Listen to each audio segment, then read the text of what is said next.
uncomfortable.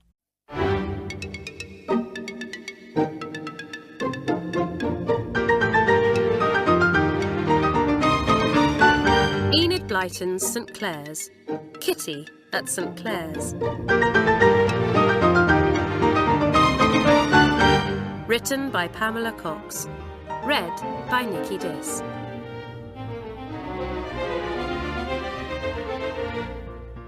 Chapter 1. Where's Pat? Isabel O'Sullivan and her cousin Alison sat in the small station cafe drinking cups of tea and eating jammy buns. Both girls were waiting for the train that would take them back to St Clare's after the holidays. "Mummy dropped us off here far too early," complained Isabel, who was bored with the wait and Alison's company, and longing to see some of the other third-formers. "That was my fault," said Alison sheepishly. "I thought that the clock in your kitchen was slow. Sorry." Isabel swallowed the last of her tea, then, glancing out of the window, brightened as she saw a group of girls in the familiar St Clare's uniform walk by. But they turned out to be top-formers and sailed past without so much as a glance at the two younger girls, which made them feel very small indeed. Isabel sighed. "I shall miss Pat terribly," she said for about the 50th time. "Well, you have plenty of other friends in the third form, and Pat will be back in a couple of weeks," pointed out Alison with commendable and, for her, unusual common sense. Isabel nodded, though she still felt miserable. She did have lots of friends at St Clare's, good friends. But it just wasn't the same as having her twin with her. Alison just didn't understand what it was like to share everything, even thoughts and feelings, to be so close to someone that they were almost a part of you. How she had hated leaving Pat this morning, and how Pat had hated being left behind. "You will write, won't you?" her twin had said anxiously that morning. "Every week, and tell me all the news." "Of course, but what a pity you won't be able to write back." Isabel had tapped the plaster cast on Pat's right arm. "Don't worry about that, Isabel," Mr. O'Sullivan had said. "Pat can dictate her letters to me, and I'll write them out for her. I shall be her secretary." That had made both girls laugh, but when the time came for them to part, they had felt more like crying. "Now, we must be sensible about this," Pat had said briskly, seeing Isabel's chin begin to tremble. "We shall be together again very soon, after all. Besides, if we start crying, that will set Alison off. You know how she loves a good blub." Alison had taken the teasing in good part, laughing and punching her cousin playfully on her good arm, so the twins had parted on this lighter note. But for Isabel, some of the pleasure she always felt in going back to St Clare's was gone. "I say, Isabel," cried Alison suddenly, "isn't that Bobby and Janet over there?" "Yes, and Hilary too," said Isabel, forgetting her woes for a moment and jumping to her feet so hastily that she almost upset the table. "Come on, Alison, let's go." The two girls dashed out onto the platform, calling out, "Hi, Bobby, Janet! Hilary, wait for us!" The little group of third-formers turned round, their faces breaking into delighted smiles as they saw their friends. "Hello, Isabel. Hello, Alison. Nice to see you again. Had good holes? Isn't it grand to be going back to school? I say, where's Pat?" "She's broken her arm," explained Isabel dismally. "It's her right one, so Mummy decided there wasn't much point in her coming back to school until it's healed." "Golly, what rotten luck!" exclaimed Hilary. "How on earth did she manage that?" Isabel grinned. "She took it into her head to pay a visit to the old tree house that Daddy made for us when we were little. I warned her that the branch wouldn't bear her weight, and I was right." "Ouch," said Bobby. "Poor Pat." "Most undignified behaviour for a third-former," said Janet, pretending to be shocked. "Seriously, though, I'm terribly sorry. How long until she comes back?" 2 or 3 weeks, the doctor thinks," answered Isabel. "So you others will have to put up with me hanging around you until then." "Well, I dare say we can put up with you if it's only for a short while," said Bobby with her wicked grin. "Oh, look, here comes Jenny." The third formers turned to see Jennifer Mills of the 6th coming towards them, a pleasant smile on her kindly face. "Hello, you lot," she greeted them cheerily. "I expect you've all heard that I'm to be head girl this term as well as games captain. So if you have any worries or problems, I'm always on hand to help." "Thanks, Jenny," said the third formers rather shyly. They all looked up to her enormously. Yet, as Hilary said when the older girl had moved away, "There's something so lovely and warm about Jenny. Even though she's so sensible and dignified, you really feel as if you could tell her your problems and she would listen and take an interest." The others agreed. Then Janet said, "Now there's someone I wouldn't like to share my troubles with. Margaret Winters." The others looked round as another 6th former approached. Margaret was a remarkably good-looking girl, with straight dark hair cut in a dramatic bob, unusual violet-coloured eyes, and high cheekbones that gave her a rather exotic appearance. She also looked extremely haughty, and it seemed as though she would pass by the third formers without a word. Then her glance fell on Alison, and she saw the way the girl was staring up at her, eyes wide with admiration. Margaret liked admiration. She bestowed a dazzling smile on the girl, said, "Hello, Alison," and favoured the others with a brief nod before passing on. "My word, Alison, you're honoured," exclaimed Hilary. "Fancy Margaret, of all people, speaking to a mere third former." Alison said nothing, staring raptly at Margaret's retreating figure. Bobby nudged Isabel and said slyly, "Looks as if your cousin has found someone else to worship. Alison, don't say you're going to lose your silly heart to Margaret Winters." Alison's habit of idolising the most unsuitable people was a standing joke among the third formers, and the girl turned red, saying defensively, "Nothing of the sort.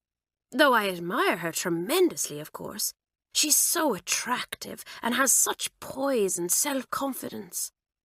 "Yes, it's just a pity her character doesn't match up to her looks," said Janet dryly. "That's a terrible thing to say," cried Alison. "I'm sure I don't know what you've all got against her." "She's sly," said Hilary, "and spiteful. Last term she made one of the first formers learn a great long speech of Shakespeare's and recite it to her, simply for cheeking her a little bit." "Quite right, too," said Alison indignantly. "Some of those kids are far too full of themselves, and they need to learn a little respect for the top formers." "Don't waste your time," murmured Isabel, as Hilary opened her mouth to say something else. "You know what Alison's like once she's decided that someone's worthy of her adoration. The more you try to put her off Margaret, the more she will stick up for her." "I suppose you're right," said Hilary with a rueful grin. "I say, isn't that our train along there? May as well find ourselves good seats before the crush starts. Come along, everyone." The girls hurried along the platform. Then Janet suddenly tapped Bobby's shoulder and said, "I wonder what's going on over there. Looks like some kind of row." The third formers turned their heads and saw 2 new girls standing facing one another. Both had their hands on their hips and, judging from the angry scowls on their faces, were exchanging heated words, while their embarrassed parents tried to calm them down. "Friendly-looking pair?" said Bobby wryly. "I suppose they must be sisters, although they don't look much alike." Indeed, they didn't. One girl was fair and slightly plump, while the other was dark and slim. Suddenly, Miss Jenks, the second-form mistress, bustled across and said something to the girls' parents. The sisters themselves immediately fell silent, quite awed by her authoritative tone and air of dignity. "Helen, you come with me and I'll introduce you to some of the second form," said Miss Jenks to the fair girl. Then she glanced across and spotted Janet, beckoning her over. "Janet, this is Amanda Wilkes, who is to be in your form this term," she said, placing a hand on the dark girl's shoulder. "Take her under your wing for a bit, would you?" "Of course, Miss Jenks," answered Janet proudly. She was to be head of the form this term, and making the new girls feel welcome was one of her duties. She waited patiently while the 2 girls said goodbye to their parents. Then Miss Jenks led Helen away, and Janet took Amanda's arm in a friendly way, saying, "It looks as if the others have boarded the train. Let's join them and I'll introduce you to everyone." The third formers looked up with interest when Janet came into their carriage with the new girl. She looked a little nervous, and no wonder, thought Isabel, giving her a friendly smile. It must be quite an ordeal starting at a new school where the others had all known one another for ages. "Everyone, this is Amanda Wilkes," said Janet. "Amanda, meet Isabel, Alison, Hilary, and Bobby." "Nice to meet you, Amanda," said Hilary. "Is this your first time at boarding school?" "Yes, and I've been looking forward to coming to St Clare's so much," replied the girl. "I just wish Helen didn't have to tag along and spoil everything for me." The girls were rather shocked at this. What a terrible thing to say about one's own sister. Isabel couldn't imagine ever feeling like that about Pat, and said, "I should have thought it would help you settle in, having your sister with you." "Helen isn't my sister," said Amanda, obviously horrified at the very thought. "We aren't related at all, really." "Oh," said Bobby. "When we saw you both together with the two grown-ups, we just assumed that you must be sisters." "She's my stepsister," explained Amanda. "You see, my father died when I was a baby, and Helen was only little when her mother died." "Then your mother met Helen's father, and the two of them hit it off," said Janet. "That's right," said Amanda gloomily. "They married a few months ago." "Well, you don't sound awfully thrilled about it," said Alison. "Don't you get on with your stepfather?" "Oh, yes, he's a dear," said Amanda, "and Helen absolutely adores Mummy. It's just one another that we can't bear." Suddenly the girl became silent and looked around, giving a self-conscious little laugh and turning red. "Heavens, just listen to me. I've only known you for 5 minutes, and here I am telling you my life story. You must think I'm simply dreadful." "Ah, well, we're such kindly souls that few people can resist confiding in us," said Bobby, making everyone laugh. "And it's certainly broken the ice," said Janet. "You're one of us now, so you can tell us anything you please, and know that we won't pass it on."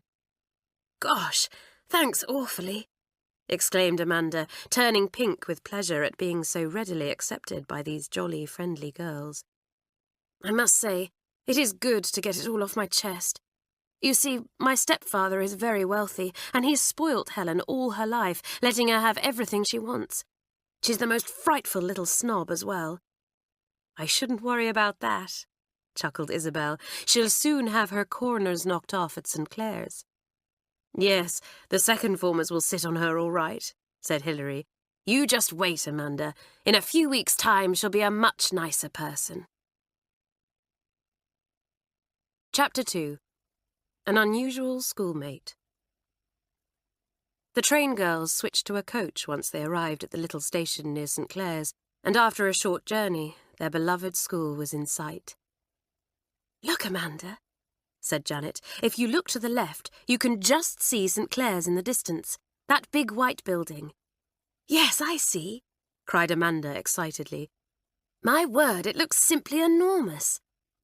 "That's what Pat and I thought when we first arrived," said Isabel, "but once you know your way around, it doesn't seem quite so huge." Amanda's stepsister was sitting a couple of rows in front, and, overhearing this, said to the second former beside her, "Poor Amanda. She simply can't get used to living anywhere too big. Of course, she and her mother lived in the tiniest little cottage before they moved in with Daddy and me. I remember it took her simply ages to find her way around our house." Amanda turned red with fury, her brown eyes glittering as she opened her mouth to make an angry retort. "Steady," said Janet, laying a hand on her arm. "If Helen knows that she's annoying you, it will only make her worse. Leave it to her own form to put her in her place." Janet was right. For the next moment, Grace, the second form's sensible head girl, said coolly, "Come off your high horse, Helen. None of us are impressed by your big house or your father's wealth." Helen looked put out, but one look at Grace's stern little face was enough to warn her against saying any more. "I told you," said Janet. "Just ignore her, and she'll soon get bored with baiting you like this." Amanda nodded. How much easier it was to deal with Helen when she had people like Janet and Isabel to back her up and offer sound advice. At last, the coach turned into the long drive that led up to St Clare's, the girls' noses pressed up against the windows as they looked out. Isabel frowned. Normally, on the first day of term, there were girls wandering around simply everywhere. But today, there was something different. A huge crowd was gathered on the lawn, and there seemed to be some sort of commotion. "I say, whatever is going on over there?" said Hilary. "Let's find out," replied Bobby, standing up and grabbing her nightcase from the luggage rack. The others followed suit, and as soon as the coach stopped, everyone scrambled out and ran to join the crowd gathered on the big lawn. In the middle of it stood Mademoiselle, the French mistress, wagging her hands towards the sky as she always did when agitated. And opposite her stood a small girl with a cap of shiny red curls, a smattering of freckles, and the merriest, naughtiest blue eyes the girls had ever seen. But it wasn't she who was the cause of the commotion. In her hand she held a lead, and, at first, the third formers thought she had brought a dog to school with her. Then they edged to the front of the crowd and saw that the animal on the end of the lead wasn't a dog, but a small black and white goat. Suddenly, Janet spotted their fellow third formers, Carlotta Brown and Doris Elwood, who had arrived by car some time earlier, and moved towards them. "Carlotta! Doris!" she cried. "What's going on? And who on earth is that?" "Begorra, 'tis our new girl, Kitty Flaherty," said Doris in a fine imitation of an Irish accent, her humorous eyes twinkling. "She's an absolute scream." Then Mademoiselle spoke, her voice shrill as she said, "This is a school for young ladies, not a farm. And a farm is where this horrid, fierce animal belongs." "Bless you, ma'am, McGinty is the gentlest creature you could wish to meet," said Kitty Flaherty, in an accent exactly like the one Doris had adopted. "Sure, and he'll be no trouble at all, ma'am." Mademoiselle stared perplexedly at the girl before her. Why did she speak in this strange manner? And why did she keep calling her ma'am? Just then, Jennifer Mills and her friend Barbara Thompson came over, along with Margaret Winters. Jenny and Barbara seemed much amused by the situation, but Margaret was most disapproving. She walked right up to Kitty and, pointing at the goat with an expression of disgust, said, "What is that?" Margaret was as cool and authoritative as any mistress, even Mademoiselle falling into subdued silence at her presence. Kitty, however, did not seem at all worried. "Why, it is a goat," she replied, looking at Margaret in surprise. "Did you not know? It's a few nature study lessons you need, I'm thinking." The listening girls roared with laughter, Janet clutching at Doris and gasping, "Oh, she's simply priceless." Everyone waited for Margaret, not noted for her sweet temper, to explode, but she contented herself with a sharp, "Don't be cheeky. I can see that it's a goat. What I want to know is, what is it doing on school premises?" "Ah, yes," put in Mademoiselle, recovering herself. "That is what I, too, wish to know. A school is no place for goats. The good Miss Theobald will be most upset and angry when she hears of this." "But Miss Theobald knows all about McGinty," said Kitty. "Sure, and I have her written permission to keep him at St Clare's, ma'am." "And do not call me ma'am!" cried Mademoiselle, feeling that she was losing control of the situation. "I am Mademoiselle, do you hear?"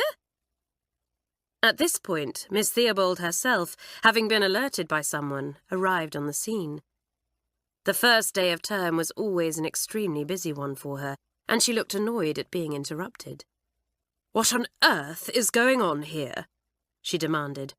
"Goodness gracious! A goat! Would someone care to give me an explanation?"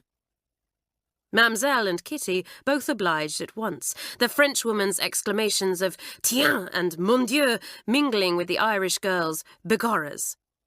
Miss Theobald clapped her hands over her ears and said sternly, "Enough! I presume that you are Kitty Flaherty and that the goat belongs to you." "Indeed he does, ma'am. "But 'twas yourself wrote to Mother and gave permission for me to bring him to school," said Kitty, her merry eyes earnest for a moment. "But I did nothing of the sort," said the head, looking puzzled. "I am afraid, my dear, that there has been some kind of mix-up." "Did Mother not write and ask you if I might bring my pet goat to school with me?" asked Kitty, looking crestfallen. "I don't recall any such letter," replied Miss Theobald. "One moment, please." Miss Theobald went off to her study, returning moments later with a sheet of paper in her hand. Looking rather dismayed, she said, "This is the only letter I have received from your mother, Kitty.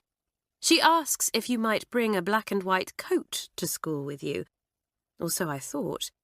I believed that she was making inquiries about the clothes you were allowed to bring to school, and replied that this would be all right for your leisure time." "Ah, that would be Mother's handwriting," said Kitty blithely. "It's dreadful. You see, ma'am, if you look closely, you can just see a little tail on the G there." Then McGinty snatched the letter from the astonished Miss Theobald's fingers, and with a very droll expression on his face, began to eat it. The watching girls were in absolute fits of laughter. Tears streamed down Doris's cheeks, while Carlotta held her sides. Even Jenny and Barbara, the two dignified sixth-formers, held their hands tightly across their mouths to stop themselves laughing out loud. "You bad fellow, McGinty!" cried Kitty, though her eyes twinkled. "What's to be done with you? I'm very sorry, Miss Theobald, but you can see that he won't cost much to feed, for he'll eat anything." Miss Theobald could also see that little Kitty Flaherty was going to be quite a handful. But there was something about the naughty, merry little girl that one just couldn't help liking. Hiding a smile, the head said, "It appears that we have no choice but to accept McGinty as a member of St Clare's. You are responsible for him, Kitty, and if he causes any trouble, I shall have to contact your parents and ask them to take him away. You are only to see him during break times and after school, and he is not to disrupt your lessons in any way. Now, I suggest you go along to the gardener, and he will find McGinty a home in the old stables." "Ah, bless you, ma'am," said Kitty, beaming at the headmistress. "You'll not regret this, I promise you." "I hope not," answered Miss Theobald, smiling back. "And, Kitty, it is customary to address the mistresses by their names, rather than as ma'am." "Sure, I'll remember that, ma'am," Kitty said happily. "Come on, McGinty, my boy, let's find you a home." Miss Theobald and Mamselle, who was still muttering disapprovingly, walked back to the school together, and the crowd that had gathered around Kitty began to disperse, until only the third-formers were left. "Hello there," said Bobby with a grin. "Well, you've certainly made a spectacular entrance." Kitty grinned back, and Janet said, "Let's help you get McGinty settled in. I'm Janet Robbins, by the way, head of the third form. This is Amanda Wilkes, another new girl. Then we have Bobby Ellis, Hilary Wentworth, Isabel O'Sullivan, and her cousin Alison. Doris and Carlotta you've already met, of course." "O'Sullivan?" repeated Kitty, looking at Isabel with interest. "Would you be Irish?"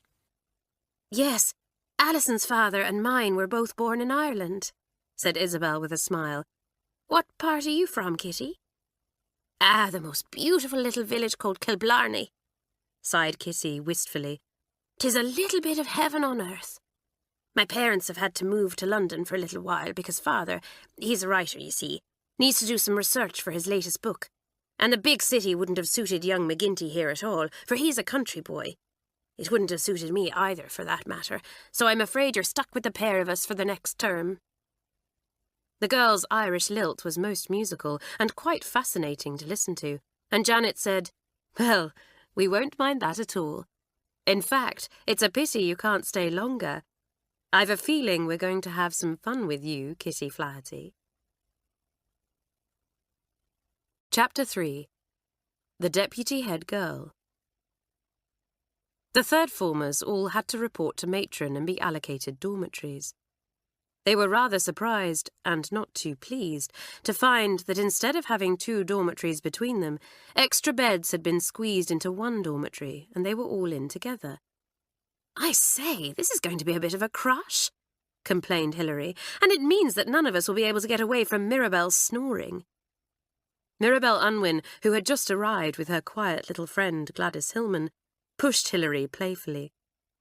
"I wonder who's having the dorm next door," she said. "It certainly seems odd cramming us all in here like sardines." It was Janet who found out the reason for this. While the others showed Kitty and Amanda round the school before tea, she, as head of the form, had to go and see Miss Theobald. She felt extremely nervous as she knocked on the door, a most unusual thing for the bold Janet. Normally she was daring enough for anything, but she was well aware of the honour of being head of the form, as well as the responsibilities it would bring. Miss Theobald, however, put her completely at ease, smiling her most charming smile and inviting the girl to sit down. "Well, Janet, this is a very important term for you," she began. "I feel confident that you will do your best to be a good head girl." "I certainly will, Miss Theobald," said Janet, feeling very proud indeed. "I am afraid that you will be coping in somewhat difficult circumstances this term," the head went on. "You will have already noticed that all the third formers are to be together in one dormitory instead of two." "Yes, and I'm afraid some of the girls aren't too pleased about it," said Janet with her usual honesty. "I can understand that," said Miss Theobald, "but it is purely a temporary measure. You see, there is some building work taking place at the moment in the second form's quarters. Their dormitories and common room are really far too small and are being extended. Obviously, it is quite impossible for the girls to use those rooms while work is going on, so the only solution is for them to use one of the third form dormitories. They will also be sharing your common room for a while." Janet felt most dismayed at this. The second formers weren't a bad crowd on the whole, but the third certainly wouldn't want them sharing in any of their secrets. "I realise that it's going to be rather cramped and uncomfortable for a while," said Miss Theobald, "but the builders have assured me that they will complete the work as soon as possible. In the meantime, I can only ask you all to be patient and do your best to get along together." Janet responded with a polite, "Yes, Miss Theobald." But she wasn't looking forward to breaking the news to the others that they would have to share their common room with a lot of noisy, unruly second formers. The rest of the third form, meanwhile, had finished giving the new girls the grand tour, as Doris called it, and were pleased when the bell rang for tea. "Good, I'm starving," said Hilary. "Hope it's something nice." "I've forgotten the way to the dining room already," said Amanda, looking rather forlorn. "There's so much to remember. I don't think I'll ever find my way around." "I'll see to it that you don't get lost," laughed Isabel, taking her arm. "Actually, I'm feeling at a bit of a loose end myself, without Pat here to turn to." "Oh, yes, you mentioned someone called Pat earlier," said Amanda. "Who is she? Your friend?" "She's my twin," answered Isabel, "but she broke her arm and won't be back for a while. You simply can't imagine how queer it is being back at St Clare's without her, because Pat and I do absolutely everything together." Amanda was rather sorry to hear this, for she had taken a great liking to Isabel and had hoped that she might become her best friend. Just then Bobby called out, "I say, Kitty, where do you think you're going?" Kitty, who had wandered off towards the big front door, turned and said, "Why, to check on McGinty. The poor fellow's probably feeling a wee bit lonely on his own in the stables." "Well, do be quick, or you'll get into a row for being late," said Hilary. "Here, Bobby, perhaps you'd better go with her to make sure she doesn't spend all night in the stables with McGinty." "Kitty's quite potty about that goat," chuckled Doris as Bobby and the Irish girl went outside. "If the dorm wasn't so overcrowded, I bet she'd ask Miss Theobald if he could sleep in there with her." McGinty seemed perfectly content where he was, however. Really, he was almost like a dog, thought Bobby, watching in amusement as he wagged his stumpy tail when his mistress approached. He allowed Bobby to pet him too, gently butting her hand and nibbling at the sleeve of her blazer. "He's awfully sweet," said Bobby as she and Kitty walked back to the school. "You're jolly lucky that Miss Theobald allowed him to stay." "Sure, Bobby, I'm always lucky," said Kitty with an impish smile, her bright eyes twinkling merrily. A moment later, though, it seemed as though Kitty's luck might have run out, for Margaret Winters was standing at the door of the dining room. In her hand was a notebook in which she was busily jotting down the names of all latecomers. "You two are almost 10 minutes late," she said coldly to Kitty and Bobby. "I shall be giving out lines to anyone who is late more than once a week." "I thought that nice girl I met earlier was head girl, not you," said Kitty, meeting the bigger girl's cold violet eyes with an innocent stare. "I've already had to tick you off once today for being insolent," snapped Margaret. "Not a very good start for a new girl. And for your information, Miss Theobald has just made me deputy head girl. Jennifer is very busy with her duties as games captain, so she needs someone to assist her." And didn't that gladden her spiteful, self-important nature? Thought Bobby in dismay. The girl simply couldn't imagine what had made Miss Theobald pick Margaret, for she was everything a head girl shouldn't be, and would be sure to use her power wrongly. And Bobby was quite right, for at that moment Alison, who as usual had spent far too long doing her hair, came along and said breathlessly, "I'm terribly sorry that I'm late, Margaret. I say, I've just heard about you being deputy head girl, and I think it's simply marvellous." "Why, thank you, Alison," said the top former with her attractive smile. "Go on in now, while there's still some food left." "She didn't write Alison's name in the book," fumed Bobby, as she and Kitty made their way to their table. "Talk about favouritism." "Sure, and that one wants taking down a peg or two," said Kitty with a thoughtful gleam in her eye. Strangely enough, Margaret was thinking exactly the same thing about the Irish girl. She was still smarting over the way Kitty had cheeked her earlier, in front of the whole school, and was determined to get her own back. Little Miss Flaherty had better watch her step. As Miss Adams, the third-form mistress, was not due back until late that evening, Mamselle was at the head of the table, and she beamed round, saying happily, "Ah, how good it is to see everyone back again, all of you refreshed after your break and ready to work hard, especially at your French." "If we manage to get any studying done," said Janet ruefully, deciding that this was as good a time as any to break the bad news to the others. Quickly she explained to them about having to share their common room with the second form, unsurprised at the outcry that followed. Amanda felt particularly upset, saying dismally, "Blow!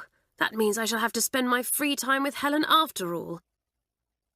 "I dare say we shall get along with most of them all right, though," said Isabel. "They're a pretty decent lot." "Yes, but some of them can be a bit rowdy," pointed out Hilary. "Well, we shall just have to sit on them good and hard," said Janet firmly. "After all, we are senior to them, and it is our common room." "This isn't much of a start to the term," Doris said glumly. "Crammed into one dormitory, having to share our common room, and, to top it all, Margaret Winters as deputy head girl." "Miss Theobald is usually such a good judge of character," said Carlotta with a puzzled frown. "I can't think what possessed her to choose Margaret." "Well, you can't deny that she has an air of authority," sighed Bobby. "Kitty and I have already fallen foul of her, and she puts on a very different manner for the mistresses from the one she uses with us small fry. They can't seem to see through her at all and think she's just too wonderful for words."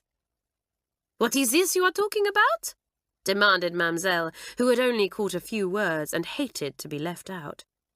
"Oh, we were just discussing Margaret Winters, Mamselle," said Isabel. "Ah, yes, the dear Margaret," said the Frenchwoman. "What a fine deputy she will make. So just and fair." "See what I mean?" muttered Bobby under her breath. "She's pulled the wool right over Mamselle's eyes." "I agree, Mamselle," said Alison raptly, glancing over at the sixth-form table where Margaret was now seated. "I think that Margaret will do a super job." "Trust Alison," said Bobby scornfully. "I did think she had learnt some sense after all that business with Fern last term, but she still has to find someone to trot round after like a little dog." Fern had been a new girl the previous term, whom Alison had made friends with. But she had caused a lot of trouble for the third, and left St Clare's under a cloud at the end of term. Some of the girls had begun to yawn during tea, and they were all glad when bedtime came, tired out after their long journeys and the excitement of the first day back at school. But thanks to the cramped conditions, getting ready for bed proved to be quite a task. "Hide, Mirabelle, get your elbow out of my face," protested Doris. "Alison, those are my pyjamas you're putting on," said Gladys, snatching them back. "Yours are under the bed for some reason." "Ow, that's my foot you're treading on, Doris," cried Kitty. "Sure, and McGinty would feel quite at home in here, for it's like a farmyard." Isabel caught Amanda's eye, and the two of them laughed. "Settling in okay?" asked Isabel in her friendly way. "Yes, everyone's been so kind to me," said Amanda. "I really think I'm going to like it here." "Good," said Isabel, pleased at this praise of her beloved St Clare's. But she wasn't quite so pleased a few moments later when Amanda took the bed next to hers, which she had been planning to save for Pat. It seemed mean and unfriendly, though, to ask the new girl to move, especially as she and Isabel had been getting on so well together. Oh well, Amanda seemed a reasonable girl, and no doubt she would agree to move when Pat came back. "Good night, Isabel," whispered Amanda. "Good night," Isabel whispered back. "No more talking now," came Janet's voice through the darkness. No one really felt like talking anyway, most of the girls falling asleep immediately. Isabel, drifting pleasantly off, realized that although her twin was still very much in her thoughts, she didn't feel at all gloomy now. How could she, when there was a whole new term to look forward to, and people like Kitty and Amanda to get to know? It was just impossible to be down in the dumps for long at St Clare's. Chapter 4. Isabel Makes a Friend. There was so much to do that the first few days of term simply flew by. There were timetables to make, new books to give out, and 101 things. Amanda settled in well, though she seemed to find some of the lessons difficult, and while she worked hard, never got very good marks. She seemed to attach herself particularly to Isabel, and Isabel had mixed feelings about this. She liked Amanda enormously, and it was very nice to have someone to talk to and share a joke with whilst her twin was away. Yet she couldn't help feeling that she was being disloyal to Pat. "What nonsense," scoffed Janet, when Isabel mentioned this to her. "As if anyone could ever come between you and Pat. I'm sure she's delighted to think that you're not moping about without her. Besides, we've only been back a few days, and you've already written to her twice, so she's hardly likely to take it into her head that you've forgotten her." So Isabel, reassured by Janet's common-sense words, was able to relax and enjoy her new friendship with Amanda. Kitty, too, settled down in her own way. "Although, perhaps settled isn't the right word," remarked Bobby when she and some of the others were discussing the new girls one day. "Kitty's so restless and mischievous that she seems positively unsettled." The third had quickly taken the girl to their hearts, for she was a real character, warm-hearted, fun-loving, and very funny in a completely natural way. Kitty didn't have a particular friend of her own, but she didn't seem to want or need one, mixing quite happily with all of the girls.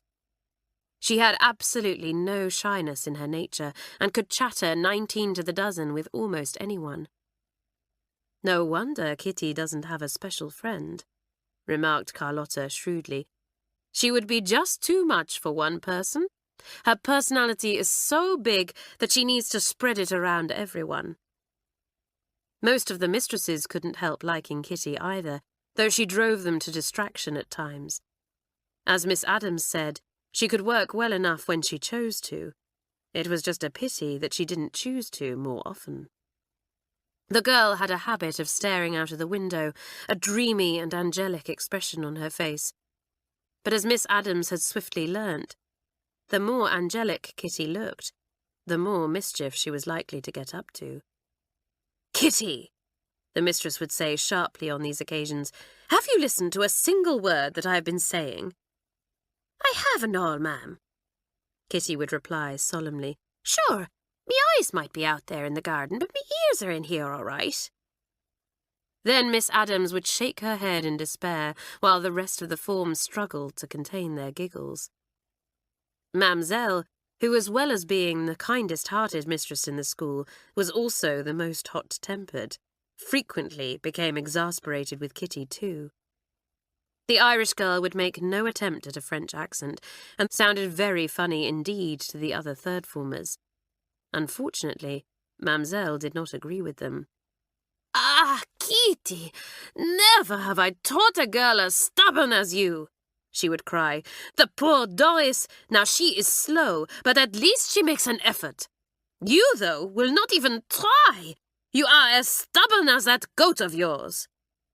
"Why, 'tis donkeys that are stubborn, Mamselle, not goats," Kitty would reply, her eyes twinkling, and the Frenchwoman's wrath would descend on her auburn head. "You'll drive Mamselle too far one day," warned Doris, after a lesson which had almost reduced Mamselle to tears. "Honestly, Kitty, I thought my French accent was bad, but you take the biscuit." Then the Irish girl astounded everyone by reciting a few lines of the French poem they had been learning in rapid, perfectly accented French. "Kitty, you fraud!" exclaimed Amanda. "Your accent is the best in the class." "But why have you been pretending that you're no good at French all this time?" asked Carlotta, perplexed. "Sure, and I like to see old Mamselle fly into a paddy," answered Kitty with a broad grin. "It brightens up the lessons no end." "Well, you certainly brighten up life at St Clare's," chuckled Bobby. "I thought I was cheeky and don't care-ish, but my goodness, you can teach me a thing or two, Kitty." The person who came down hardest on Kitty was Margaret Winters. She would pull the girl up over the slightest misdemeanour, even something as trivial as running in the corridor or having a crooked tie, and would dole out a punishment. The other third-formers grew most indignant on Kitty's behalf. "It's most unfair," cried Hilary. "She's doing exactly what a deputy head girl shouldn't, using her position to vent her own personal feelings of spite." "Never mind, Kitty, old girl," said Doris. "I'll do half of those lines for you. My handwriting is a bit like yours, untidy." "Ah, you're a good friend, Doris," said Kitty, handing the girl a sheet of paper. "Margaret really ought to be reported to Jenny for this," said Isabel. "I'm sure she would put a stop to her persecuting poor Kitty." "Now, Isabel, don't you go worrying your head about me," said Kitty in her usual relaxed manner. She never seemed to get upset about anything, and the girls had yet to see her lose her temper. "Telling tales isn't my way." There was a certain roguish look in Kitty's eye that made Gladys ask curiously, "And just what is your way, Kitty?" "Why, I'm thinking that if Margaret is going to punish me over these silly little things, then I may as well do something to really earn the punishment," answered Kitty. "Just what do you have in mind?" asked Mirabel, much amused. "Nothing yet," replied the girl, "but I'll come up with something to be sure." With Kitty in the class, the third was a very lively and exciting place to be that term. There was only one fly in the ointment, and that was the second-formers. The girls really did find sharing a common room with them very trying. They talked long into the night after lights out, too, and the sound came through the wall of the third form's dormitory, keeping them awake. At last, Janet lost her temper and got out of bed one night, going to the second form dormitory and flinging open the door. The second formers fell silent at once, afraid that it was a mistress who stood there, and Janet snapped, "Well, that's the quietest you've been all night. For goodness sake, shut up and let us get some sleep. We third-formers are tired, even if you lot aren't." Without giving the errant second-formers a chance to speak up for themselves, Janet shut the door with a slam and went back to her own bed, hoping that her outburst would do the trick. Sure enough, there wasn't another peep out of the second-formers that night, and the following morning, when Janet came out of the dormitory, she found Grace, their head girl, waiting for her. "Sorry about last night, Janet," said the girl rather sheepishly. "It won't happen again, I promise you." "Well, I'm glad to hear it," said Janet frankly. "I'm sorry that I had to blow up at you like that, but while we're all living together so closely, It's important that we consider one another's wishes and feelings. Anyway, so long as it doesn't happen again, we'll say no more about it." Isabel had a letter from Pat that morning, and she read parts of it out to the third formers at the breakfast table. "She sends you all her love and says she can't wait to come back," said Isabel. "Kitty, she's absolutely longing to meet you. And McGinty, of course." "Tell her that we all miss her when you write back, won't you?" said Hilary.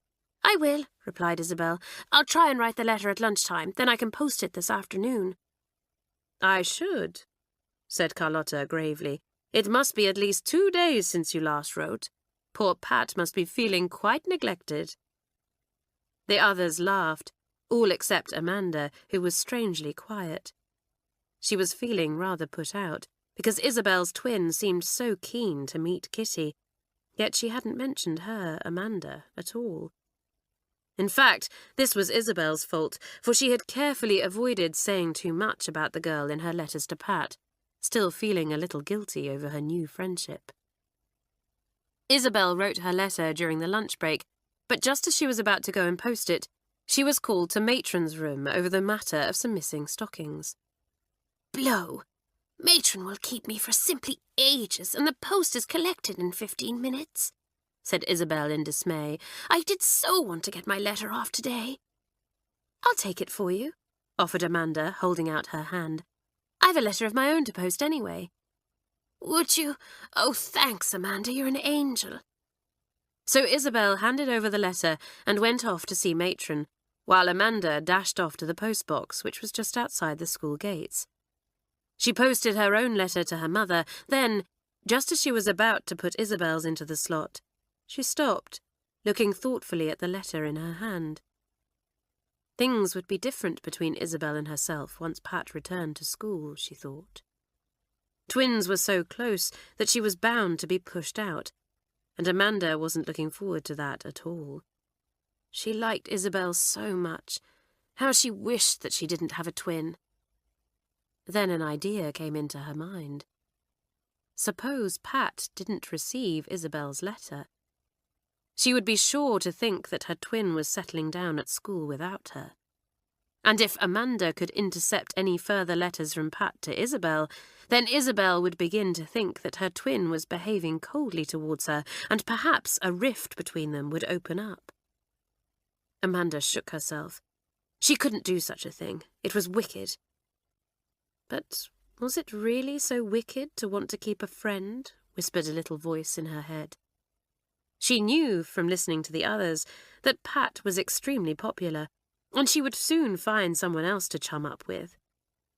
She had to make a decision quickly, for here was the postman cycling along the road on his way to empty the box. Hastily, her fingers trembling, she stuffed Isabel's letter into the pocket of her blazer and slipped back in through the school gates. How guilty she felt later when Isabel asked, "Did you remember to post my letter, Amanda, old girl?" "Of course, Isabel," she answered, quite unable to look her friend in the eye for fear that Isabel would see the guilt on her face. 2 days later, another letter arrived for Isabel, and Amanda, who came down to breakfast before the rest of her form, saw it lying next to the girl's plate. She looked round swiftly to make sure that no one was watching, then slipped it quickly into her pocket, turning red as she did so.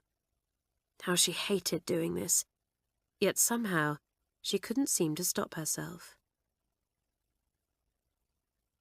Chapter 5. Alison Makes an Enemy. On the following afternoon, which was a Saturday, the third form had the luxury of having their common room all to themselves while the second form were out on a nature walk. "Isn't it nice to be able to spread ourselves out a bit, instead of feeling so overcrowded?" said Carlotta, stretching out on a sofa.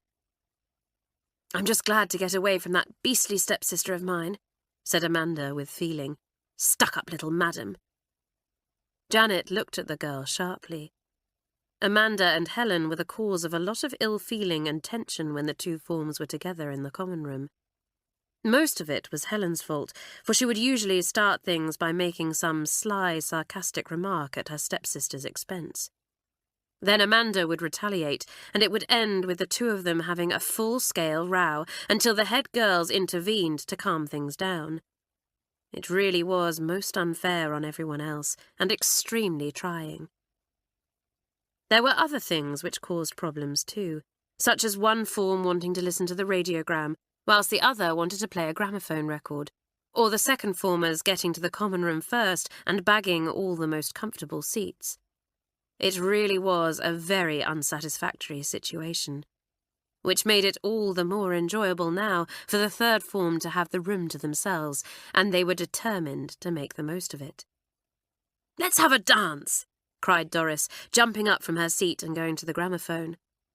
Moments later, a lively dance tune filled the air, and the girls leapt to their feet.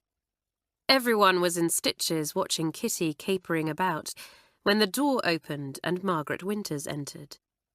Immediately, Kitty stopped dancing, and Gladys hurriedly turned the gramophone down. "Oh," said Margaret blankly. "I was looking for Helen Wilkes of the second form. It's her turn to do my jobs this week." It was the custom at St Clare's for the first and second formers to wait on the top form girls and do their little jobs, such as lighting fires in their studies or making their tea. The third formers all felt thankful that their turn at doing this was behind them, and they could now look forward to the time when they were top formers and it would be their turn to be waited on. "The second formers are all out on a nature walk, Margaret," Janet said in a coolly polite tone. "I'm afraid you'll have to get someone from the first form to help you out." Margaret didn't look too pleased at this, and Alison piped up, "I'll be more than happy to do your jobs for you, Margaret." "Why, Alison, that is kind of you," said Margaret with her most charming smile. "Are you quite sure that you don't mind?" "Oh, no," said Alison, looking worshipfully up at the older girl. "It will be my pleasure." "Sure, and that cousin of yours is completely mad," Kitty remarked to Isabel when the door had closed behind Margaret and Alison. "I'll say she is," agreed Bobby. "Golly, when I think of the fuss Alison used to kick up about doing the older girls' jobs when she was in the first form, and now that she doesn't have to do it, she goes and volunteers." "She wouldn't have volunteered if it had been anyone but Margaret," said Isabel with a grin. "I don't know why Alison persists in thinking that she's absolutely wonderful, but it's clear that she does." "Well, Alison's welcome to Margaret as far as I'm concerned," said Doris with a grimace. "Horrid creature.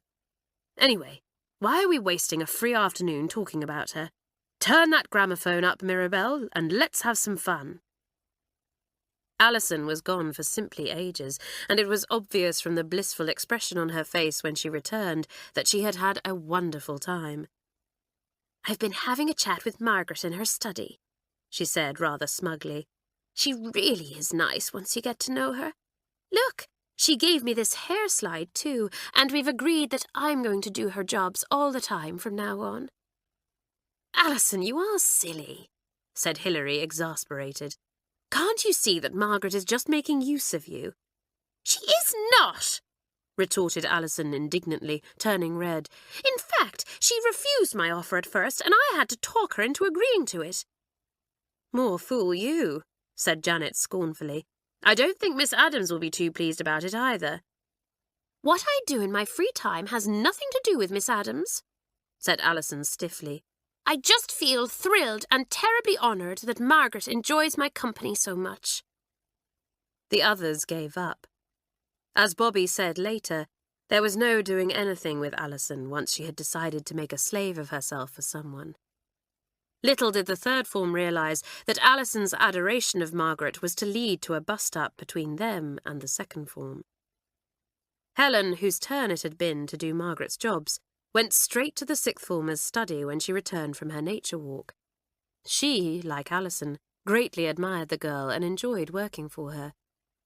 "Sorry I couldn't come earlier, but we had to go on a nature walk," she explained rather breathlessly. "I can stay now, though, and do whatever you want me to. Would you like me to put the kettle on?" "That's all right," said Margaret offhandedly. "Alison O'Sullivan has already done everything. She'll be coming permanently from now on, so I shan't be needing you again, Helen." Margaret far preferred Alison's kind of admiration to Helen's. Alison was quite happy to sit in open-mouthed, adoring silence while Margaret talked about herself, speaking only to put in a remark like, "Oh, Margaret, how wonderful," or, "Oh, Margaret, how clever of you." Helen, on the other hand, was far too conceited and full of herself to really worship anyone else wholeheartedly, and was far too fond of talking about her own talents and achievements for Margaret's liking. The second former felt both angry and humiliated now, as she recalled how she had boasted to the others about how friendly she was becoming with Margaret. How they would laugh when they learned that she had been cast aside in favour of that silly Alison O'Sullivan. Well, Helen was certainly going to tell Alison what she thought of her. The common room was extremely crowded that evening, the girls engaged in various activities. Isabel and Amanda were doing a jigsaw together, while Hilary and Janet pored over a crossword. Grace settled down with some embroidery, and others read, listened to the radiogram, or just chatted. Suddenly, the door burst open, and Helen stalked in, a scowl on her face. "I say, what's up with you?" asked Harriet of the second form, looking at her in surprise. Helen ignored her, walking straight over to Alison.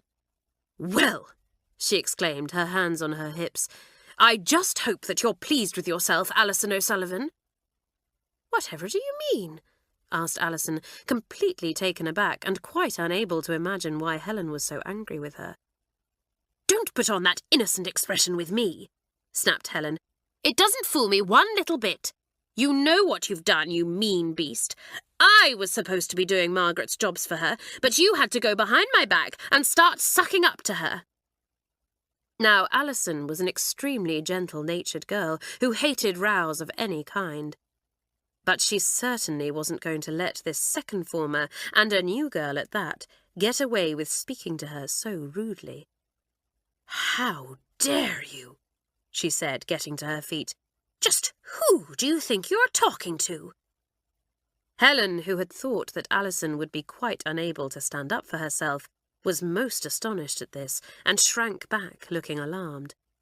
"If Margaret doesn't want you around any longer, I'm sure it's no wonder," went on Alison. "Your conceited, stuck-up ways are quite unbearable." The whole of the second and third form were gathered round now, watching with bated breath, and Amanda, thrilled at seeing that beastly stepsister of hers in a row, called out, "That's it, Alison, you tell her." "Mind your own business," shouted Helen, turning on Amanda. "This is between Alison and me. If it isn't just like you to come sticking your nose in." Janet, who had been listening to all this in growing anger, now pushed her way to the front of the group of girls that were gathered round Alison and Helen, her face quite white with fury. "I've heard enough of this," she cried, glaring at Helen. "How dare you speak to third formers in this way? I insist that you apologise at once." Helen, who was secretly a little afraid of the sharp-tongued Janet, turned pale and was almost prepared to back down. Then Grace came forward and said sharply, "Now look here, Janet. You might be head of the third form, but I am head of the second, and it's up to me to tick Helen off, not you." "Then do it," snapped Janet, rounding on Grace at once. "What's the use of being head girl if you can't keep your form in order?" This really wasn't very fair, for Grace was a very good head girl. But Janet was in such a rage now that she didn't care what she said. Poor Grace looked most upset, and there were angry mutterings among the second formers. "Honestly, you kids," said Janet scornfully, "you really ought to be in kindergarten the way you behave sometimes." "Well, Janet, to hear you talk, anyone would think that you were in the sixth form, not just the third," Grace retorted. "You're only a year older than us, after all, and you really have no right to order us around." "Yes, and you third formers are fine ones to accuse us of behaving like kids," put in Harriet, eager to stick up for her form. "Just look at some of the pranks Kitty plays. And as for Carlotta, why, Jenny Mills had to tick her off for turning cartwheels on the playing field the other day. If that isn't childish, I'd like to know what is." This was a mistake, for Carlotta had a very fiery temper indeed. She walked over to the unfortunate Harriet, shaking her fist in the girl's face and raging, "Who are you to criticise my behaviour? Do it again and I will slap you!" Hilary, seeing that things were rapidly getting out of hand, took Carlotta's arm and pulled her away, while a shaken Harriet retired into the background. It was at this point that the door opened and Miss Jenks, the second-form mistress, appeared. The girls, intent on their quarrel, didn't even notice her at first, as insults and accusations continued to fly back and forth. At last, Miss Jenks raised her voice and shouted, "What on earth is going on in here?" Everyone fell silent at once, looking most dismayed to see the mistress standing there. Janet cleared her throat. We were just having a slight disagreement, Miss Jenks." "A slight disagreement? It sounded as if war had broken out," said Miss Jenks, obviously displeased. "Do you realise that you can be heard right at the other end of the corridor?" "Sorry, Miss Jenks," everyone muttered sheepishly. "I should think so. Now kindly find a more civilised way of settling your differences in future," said the mistress coldly. Silence reigned once she had left. The quarrel had ended, but the hostility that had sprung up between the two forms was only just beginning. For the rest of the evening, it was as though an invisible line had been drawn down the middle of the common room, with third-formers on one side of it and second-formers on the other. Janet wondered where it would all end. What bad luck that this beastliness had all boiled up during her term as head girl. Chapter 6. The Feud. The row was at the forefront of everyone's minds the following day, and the third-formers could talk of little else. "Cheeky little monkeys," said Bobby indignantly. "They can't be allowed to get away with this kind of behaviour." "Sure, and they need to be taught a lesson," agreed Kitty. "Fancy them accusing me of playing pranks. Did you ever hear the like? Now I think we should let McGinty loose in their dormitory." "Yes, fancy them accusing you of playing pranks, Kitty," said Hilary dryly. "I'm not going to resort to tricks of that kind," declared Janet suddenly. "They're silly, childish, and—" "Great fun?" put in Bobby. "Well, they are, of course," agreed Janet with a grin. "But the thing is, I don't want them to be able to accuse us of starting anything. I intend to treat the whole situation in an adult and dignified manner. Unless, of course, they try any tricks on us. Then they had better watch out." Alison had been particularly upset by the row and still felt very sore with Helen. She poured the whole story out to Margaret in the girls' study that afternoon. For once, the sixth-former didn't mind not being able to talk about herself, for this was just the kind of thing that she loved listening to.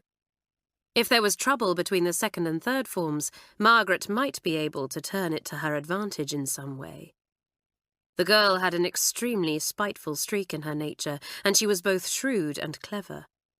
There might be a way here to get back at that dreadful Kitty Flaherty and one or two others in the lower forms who had treated her with a lack of respect. So Margaret was extremely interested in what Alison had to say, taking her side against Helen and sympathising with her warmly. Alison, who was a terrible chatterbox anyway, blossomed under this treatment and promised to let Margaret know if the feud went any further. It was as Alison was leaving the sixth-former's study that Jennifer Mills came in to borrow a book from Margaret. The head girl looked rather surprised to see Alison there, and as the door closed behind her, she said to Margaret, "What was Alison doing here? Surely she's not in any kind of trouble?" "No, she's doing my jobs for me this term," answered Margaret airily. "But the first and second formers are supposed to do that," pointed out Jenny with a frown. "Alison's a third former."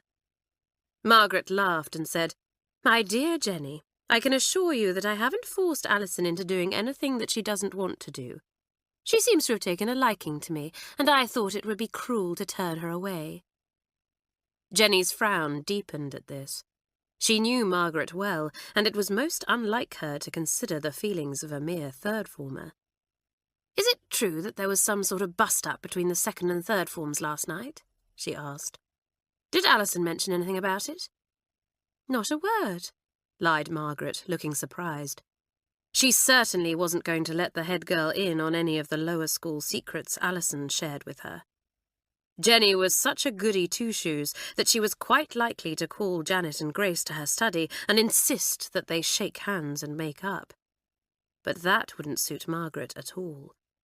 The girl was already turning over several cunning schemes in her head. "You know what these kids are like," she said to Jenny now. "Probably just a storm in a teacup." "I dare say you're right," agreed Jenny. "Whatever it was about, I expect that it's all blown over by now." But the row hadn't blown over at all. The second and third formers continued to studiously ignore each other in the common room that evening, but there was an air of excitement among the younger girls and a good deal of whispering and giggling. "They're up to something," murmured Janet to Bobby. "The question is, what?" The third formers found out at bedtime. Swiftly they changed, brushed their teeth, and got into bed. But they didn't get very far, for the girls found that no matter how they tried, they simply couldn't push their legs down into their beds. "I say," roared Bobby, "the mean beasts have made us all apple pie beds." Then came the sound of laughter from the other side of the wall that separated the two dormitories, infuriating the third formers even more. Bobby, Carlotta, and one or two others were all for marching into the second form's dormitory there and then to give the pranksters a good ragging. But Janet, every bit as furious as they were, said firmly, "No, things are bound to get out of hand, and we shall end up with some perfectly horrid punishment." "You surely aren't suggesting that we ignore it?" cried Mirabelle indignantly. "Shh! Keep your voice down, idiot!" hissed Janet. "I'm certainly not suggesting anything of the kind. I know I said that we weren't going to resort to childish tricks, but this changes everything. The second form have struck the first blow, and I intend to retaliate. Gather round, everyone, and let's make some plans, and for heaven's sake, let's do it quietly. We don't want them getting wind of what's in store for them. Now, does anyone have any ideas?" "We could get hold of Helen's books and hide them somewhere," suggested Amanda rather spitefully. "Then we could fill her pencil box with insects, because she's simply terrified of them, and—" But Janet broke in to say sharply, "This isn't just an excuse for you to get back at your stepsister, you know. It's a form feud now, and we're all involved." Amanda looked put out, as did Alison, who had rather liked the idea of getting back at Helen for all the mean things she had said to her. "We could play some sort of trick on Miss Jenks and make it look as if the second form are responsible," said Bobby thoughtfully. "She would be simply furious. You know how Miss Jenks prides herself on never letting anyone get the better of her." "That's more like it," said Janet, "but it would take us a while to plan, and we really need something that we can put into action quickly so that the second formers know they haven't got away with this." The third formers racked their brains, and at last Bobby said, "Got it! Janet, do you still have that trick ball that your brother sent you last term?" "Yes, it should be in my locker. Hold on a minute." Janet sprang down from the bed and rummaged around in her locker for a few moments. "Here it is." The ball that she held up looked much like any other, but as Bobby explained, it has a weight inside which makes it roll round all over the place when it's hit, instead of going in a straight line. "And you've thought of a way to trick the second formers with it?" said Gladys. Bobby nodded, a mischievous grin on her freckled face, and, in a low voice, explained her plan to the others. There were many stifled chuckles as she spoke, and when she had finished, Isabel said, "Bobby, it's a simply marvellous idea. My goodness, I can't wait to see the second formers' faces when we spring this on them." "Nor can I," said Hilary, "but right now we'd better make our beds properly and get some sleep, otherwise we shall be too tired to play this wonderful trick tomorrow." So the girls sorted out their beds and settled down to sleep, their thoughts pleasant ones. Just wait until tomorrow, you second formers. The second form had hockey practice the following afternoon and were keen to make a good showing, as Jennifer Mills was coming to watch, and there was a good chance that some of them would be picked for the junior team. The third form, however, had chosen that moment to take their revenge and were quite determined that no one from the second form would be given a place on the team. Just before practice began, Isabel, Amanda, Gladys and Mirabel slipped into the changing room and removed all the laces from the second formers' hockey boots. "We'll put them back later," said Isabel, slipping the bundle of laces into her bag. "This is just to stir Miss Wilton up. She hates being kept waiting." Next, Janet and Bobby carried out their part of the plan. Whilst Miss Wilton, the games mistress, and Jenny were waiting for the second form to emerge from the changing room, Bobby ran onto the field on the pretext of speaking to them about practice times for the third formers. Janet, meanwhile, sneaked up behind them and slipped the hockey ball into her pocket, replacing it with her own very special one. "What is taking those girls so long?" said Miss Wilton impatiently to Jenny, glancing at her watch. "It seems to be taking them ages to get changed." The third formers, all of whom had turned out to watch what promised to be a most entertaining practice, grinned and winked at one another. They knew what was taking the second formers so long, but they weren't telling. At last, the second form came running out onto the field, and Miss Wilton heaved an exasperated sigh. "Grace, why are you all wearing plimsolls? What has happened to your hockey boots?" "Our laces have all gone missing," answered Grace, glaring in the direction of the third form. "What, all of them?" exclaimed the games mistress in disbelief. "How can that have happened?" Grace knew exactly how it had happened, but she said nothing. The St Clare's girls had very strict ideas of honour, and even in the middle of a feud like this, simply refused to sneak. "Come along, then. We've wasted quite enough time already," said Miss Wilton briskly. "Take your places, girls, and practice shooting at goal." Harriet gave the ball a terrific whack that should have sent it straight into the goal. But instead it simply veered round in a big circle and ended up back at Harriet's feet. Doris gave one of her explosive snorts of laughter, which was fortunately drowned, as Miss Wilton called sharply, "Do stop fooling around! Helen, stop hanging back and trying to make yourself invisible. Come forward and try to hit the ball somewhere near the goal." Helen detested all games, and, as she was not very good at them, always hated coming to the attention of Miss Wilton. She stepped forward reluctantly and gave the ball a feeble tap. It moved forward a few inches, then rolled back to its starting place. Jenny shook her head in despair, while the third formers clutched at one another gleefully as they tried to stifle their giggles. "What a super trick!" exclaimed Gladys. "Oh, I say, do look at Grace." Grace was only feet away from the goal, and getting the ball in should have been a simple matter. But as soon as her hockey stick touched it, the ball veered sharply to the left and went wide of the posts. "Well," said Jenny, "what a sorry-looking bunch. You lot are going to have to pull your socks up if you hope to stand any chance of getting into the team. Extra coaching for all of you." Helen, in particular, looked absolutely aghast at this, for the girls had to give up their free time to attend Jenny's coaching sessions. She scowled fiercely at the third formers, and Amanda chuckled. "It looks as if my dear stepsister is going to be taking some more exercise, whether she likes it or not." "I vote we make ourselves scarce," said Hilary. "Miss Wilton keeps looking at us most suspiciously every time we laugh. If we aren't careful, we shall give the game away." So reluctantly, the third formers left, congratulating themselves on an extremely successful trick. But, as Bobby said, "They are sure to try and get back at us in some way, so we shall have to be ready for them. We can't possibly let the second formers get the better of us. The honour of the third is at stake." Chapter 7. An Unexpected Arrival. "I say, Isabel, have you had any word from Pat lately?" asked Doris one day. "When is she coming back?" Isabel shrugged and said rather stiffly, "Your guess is as good as mine. She hasn't written to me for days." Amanda, sitting nearby, overheard this and turned pink. In fact, Pat had written to her twins several times lately, but she had managed to intercept the letters. The girl had also conveniently forgotten to post several of Isabel's letters to Pat as well. But how wretched Amanda felt at seeing poor Isabel looking so down in the dumps.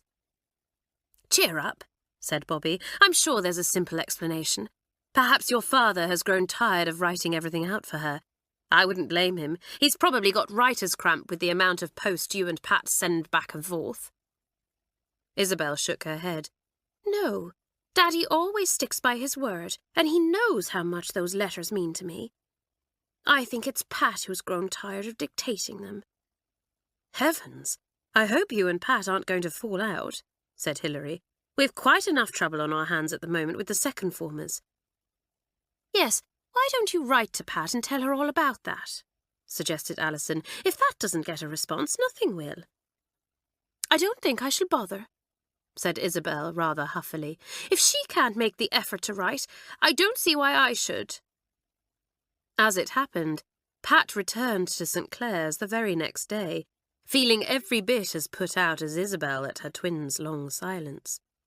She had written to tell Isabel what time she would be arriving and quite expected a reception committee from the third form. But when she arrived, there was no one to greet her at all. It really was most odd, thought Pat, feeling very hurt. After reporting to Matron, Pat went to the dormitory to unpack. She knew which was Isabel's bed at once, for there was a photograph of their parents on the locker beside it. But the bed next to Isabel's appeared to have been taken, a neatly folded dressing gown on top of it and some personal belongings on the locker. Pat began to feel very upset indeed. She and Isabel had always slept next to one another. What was her twin thinking of to let someone else take her place? It was as Pat was brushing her hair in front of the mirror that Amanda came in and exclaimed, "There you are, Isabel. I've been looking everywhere for you. Listen, I had a postal order from Mummy this morning, so I thought I might treat us both to tea in town. It's my turn, as you paid last time." Pat stiffened. So this was the reason Isabel hadn't written for so long. Well, she certainly hadn't wasted much time in making a new friend. Rather coldly, Pat said, "I'm not Isabel. I'm her twin." Amanda turned a little pale. Soon she would discover whether or not her scheme had worked. Taking a deep breath, she said, "How do you do? I'm Amanda Wilkes, Isabel's friend. I expect she's mentioned me." Pat stared at the girl. She seemed pleasant enough, yet Pat disliked her intensely because she had come between her twin and herself. "No," she said shortly, "Isabel hasn't mentioned you at all." And with that, she swept past Amanda and out of the room. She found most of the third formers in the common room, though Isabel was not among them, and got an extremely warm welcome. "Pat! Marvellous to see you again. How are you? You should have let us know you were coming. I say, won't Isabel be pleased? Have you seen her yet?" "Hello, everyone," said Pat, smiling round. "It's nice to be back. No, I haven't seen Isabel yet, but I did write and tell her that I was coming."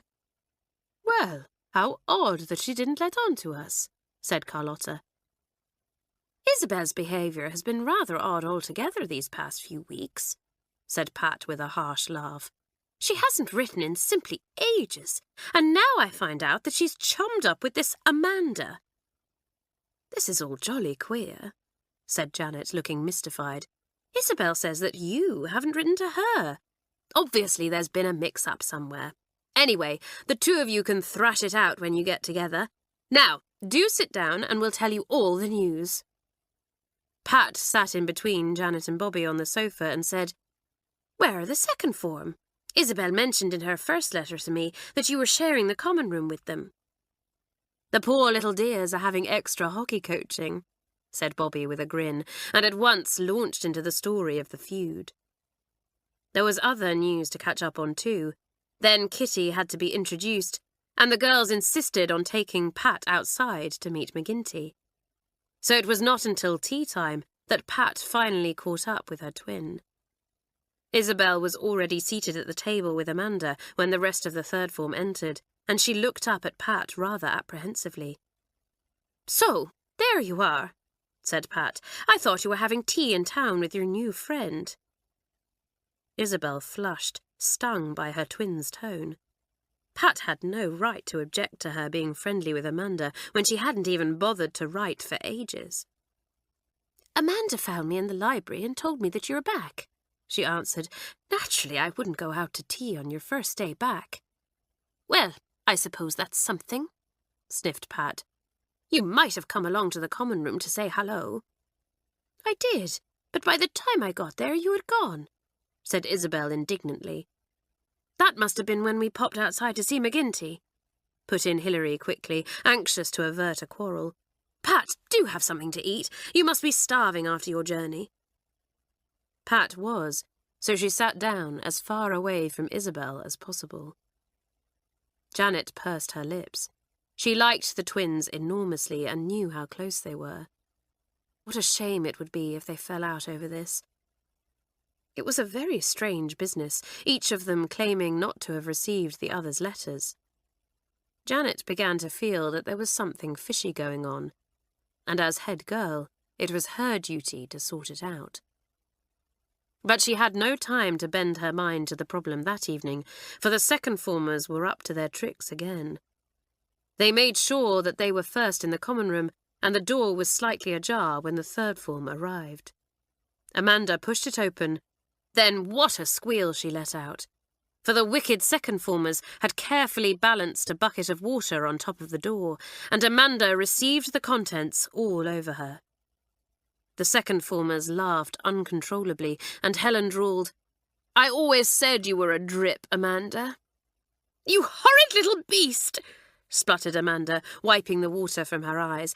"I bet you were behind this." "How could I possibly have known that you would be first through the door?" laughed Helen. "That was just bad timing on your part." Pat had to turn away to hide a smile at this. Naturally, she was on her form's side in this feud, but she couldn't help feeling pleased that the person who had received an unexpected shower was Amanda. "I should go and get changed if I were you," advised Doris, "before matron or one of the mistresses comes along and catches you in those wet clothes." With one last glower in her stepsister's direction, Amanda stormed off, and Janet said scornfully, "Rather a juvenile trick. Still, what can one expect from a bunch of kids?"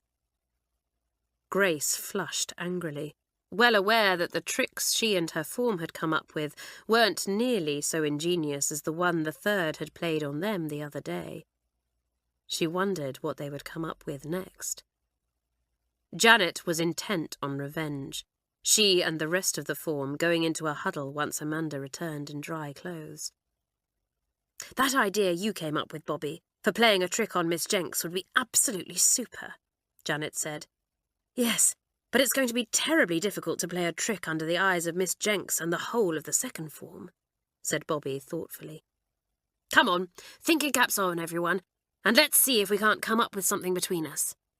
"If we could only get the second form out of their classroom for a while, we'd have a clear field, so we would," said Kitty thoughtfully. "Golly, that would be a fine trick in itself, to make an entire form disappear," said Hilary. "I'm afraid it's a bit of a tall order, though." "It is that," agreed Kitty, an impish twinkle in her eyes. "But not impossible, I'm thinking." "Kitty, you've got a plan, haven't you?" said Alison excitedly. "What is it?" "Yes, do tell," begged Amanda. "Shush now." Kitty glanced warningly towards the second formers, who were looking across at them most suspiciously. "I need to think this out a bit. Come to the stables tomorrow morning while I'm giving McGinty his breakfast, and I'll tell you what I have in mind." "Why the stables, Kitty?" asked Janet, amused and very curious. Knowing Kitty's mischievous, don't-care-ish nature, any trick she came up with was sure to be simply splendid. "Because there's something in there that I think might be of use to us," Kitty answered with a grin. "I'm saying no more now. Just wait until tomorrow morning." The third formers were bursting with curiosity when they got to the stables after breakfast the following morning. "I say, where's Kitty?" asked Doris. "I do hope she won't be long, or we shall be late for English." "She'll be here soon," said Hilary. "She's just gone to get some scraps from cook for McGinty." Both Kitty and her pet had quickly become firm favourites with the kitchen staff, and the girls often complained jokingly that McGinty was better fed than they were. The third formers had all grown very fond of the little goat, and there was never any shortage of volunteers to feed him or walk him on his lead if Kitty was busy. Even Alison, who had been a little afraid of him at first, now loved to pet him, and she stroked his wiry head as everyone waited for Kitty. At last she appeared, carrying a bucket of scraps, which she placed on the ground before McGinty. "There you are, my boy," she said gaily, and at once the goat lost interest in the girls, intent on his breakfast. "Well," said Isabel impatiently, "what's this plan of yours, Kitty?" In answer, the girl went into the empty stall next to McGinty's. In it had been dumped old bits of furniture and boxes of all kinds of odds and ends that were no longer wanted. Kitty went to one of the boxes and pulled something out, holding it aloft for the others' inspection. "What on earth are we going to do with that?" asked Bobby, puzzled. "Sure, Bobby, and we're going to teach the second form a lesson they'll never forget," replied Kitty cheerfully. "Gather round, and I'll tell you how." Chapter 8. The Third Form Hatch a Plot. The object that Kitty held was an old fire bell, very rusty now, for it had been in the stables for some time, and Pat asked, "How are we going to get the second form to disappear from their classroom with that?" "Ah, we're not, Pat. We're going to get them to disappear from their dorm," replied Kitty. "Tricks aren't just for the classroom, you know. You have midnight feasts here, don't you? Well, tonight we're going to play a midnight trick." There were gasps of surprise and delight at this. How simply thrilling. "Go on, Kitty," said Mirabel eagerly. "Tell us the plan." "Well, at midnight, or thereabouts, one of us will sneak out onto the landing and ring the fire bell," Kitty explained. "It still works, but not loudly enough to wake anyone further away, so the only people it will disturb will be the second formers." "Then what?" asked Doris, who was jumping up and down in excitement. "Then the fun really starts," chuckled Kitty. "The second formers will follow the fire drill, of course, and go downstairs and out of the side door." "But won't they wonder why we haven't heard it and aren't taking action ourselves?" said Gladys with a frown. "But we will be taking action, Gladys," answered Kitty. "We'll put on our dressing gowns and follow the second form downstairs, all the while acting very surprised and scared. Then, once they've slipped outside, we bolt the door behind them, run back to our dorm, and wait for the person on duty to discover that they're missing." "Kitty!" exclaimed Carlotta, delighted. "It's marvellous!" "I'm not so sure," put in Hilary, looking doubtful. "If Miss Jenks catches the second formers out of bed, they'll be in real trouble. And they were decent enough not to sneak on us yesterday morning after hockey practice." There were a few murmurs of agreement, and Kitty exclaimed, "I knew there was something I'd forgotten to mention. You see, I happened to overhear Miss Jenks telling Miss Adams that she would be away tonight, so that nice Jenny Mills is on duty instead." "That settles it then," said Doris happily. "Jenny's a decent sort. She'll give the second form a jolly good ticking off, but she won't report them to Miss Theobald." "Golly, it will be sport," said Janet. "Well done, Kitty. Now come along, everyone, or we shall be late." Laughing and chattering, the girls moved away, and, as always, Pat turned automatically towards Isabel so that they could discuss the trick together, forgetting for a moment that there was any coolness between them. Isabel grinned at her twin and opened her mouth to speak. Then, suddenly, Amanda was at her side, taking her arm and saying excitedly, "My word, what a trick this is going to be! I do like Kitty so much, don't you?" The smile was wiped from Pat's face, replaced by a cold look as she turned her back on her twin and went off to catch up with Hilary.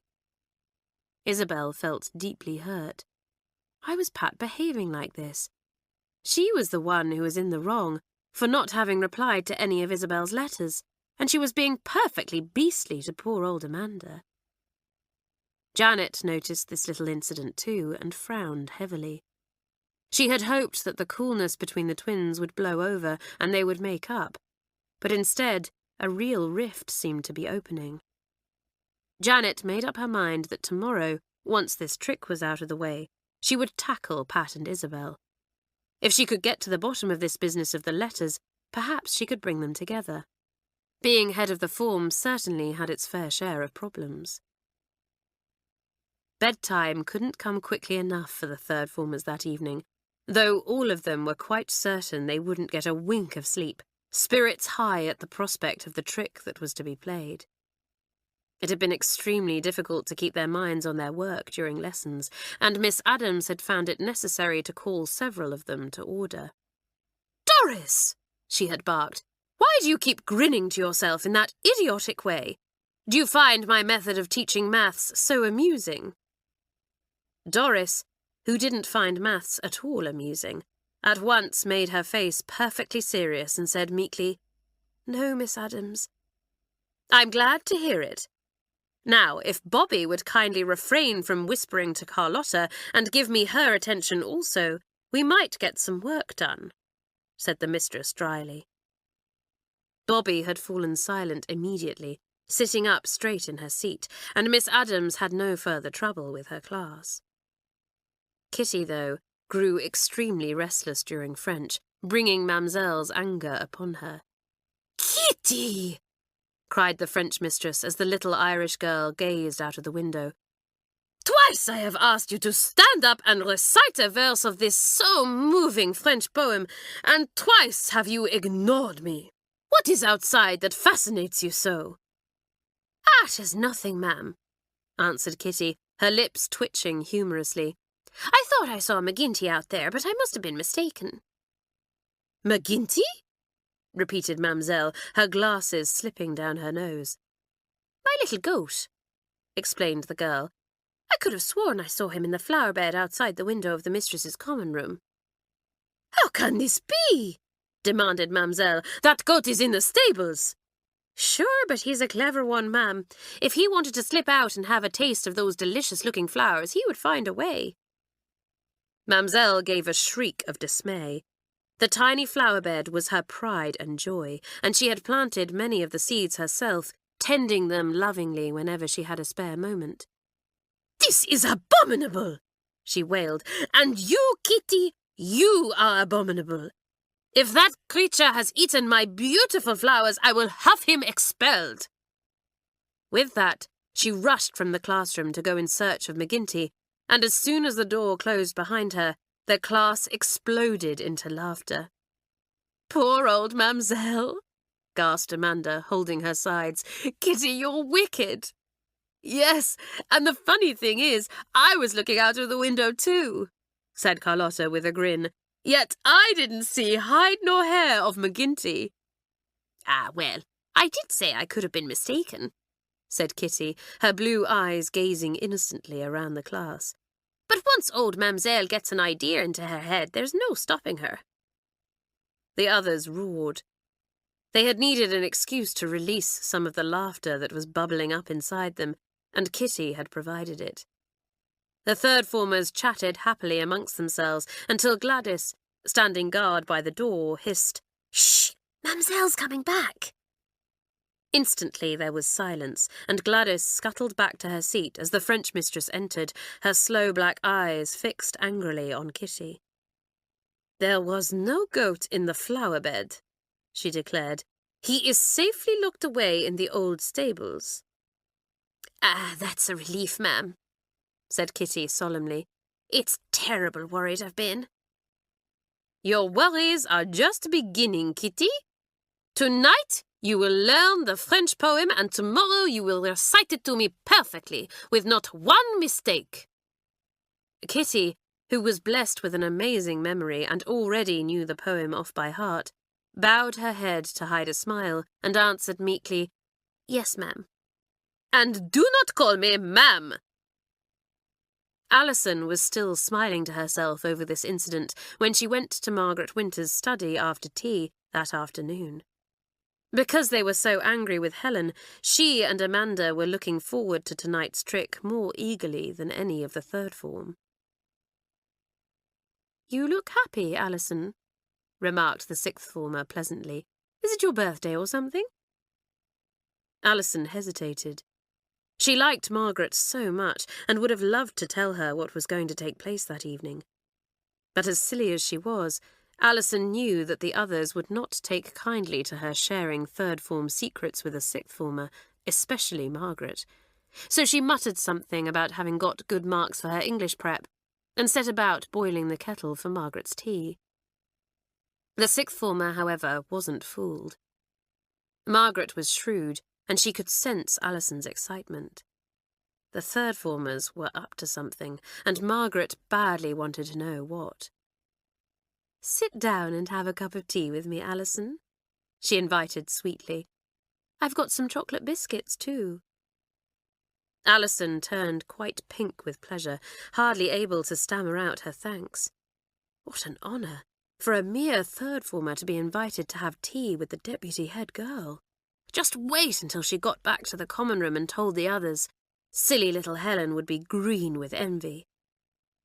Alison didn't realise that she was smiling to herself at these pleasant thoughts, but Margaret's sharp eyes noted it, and, her voice full of concern, she said, "I do hope that things are all right between you and Helen now, Alison.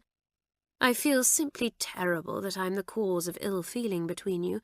But I do enjoy your company so much, and when you offered to carry on doing my jobs, I'm afraid I simply couldn't resist saying yes." And Alison simply couldn't resist flattery. She beamed with delight as Margaret went on. "And Helen is so full of herself that I couldn't bear having her around. It's a pity you third-formers haven't come up with a plan for taking her down a peg or two." Alison bit her lip, longing to tell the older girl about the trick her form was planning for tonight. Margaret was such a wonderful person, so understanding and easy to talk to. It was such a shame that the others couldn't see it. Of course, she could be a little sharp-tongued with people like Kitty and Bobby at times, but they were so disrespectful to her that it was quite their own fault. Margaret could certainly turn on the charm when she wanted something, and now she gave Alison her most dazzling smile, saying, "I remember when I was in the third form. My word, what tricks we used to get up to. Of course, I have to behave myself now that I'm a prim and proper sixth-former, but I do so enjoy hearing about all your pranks."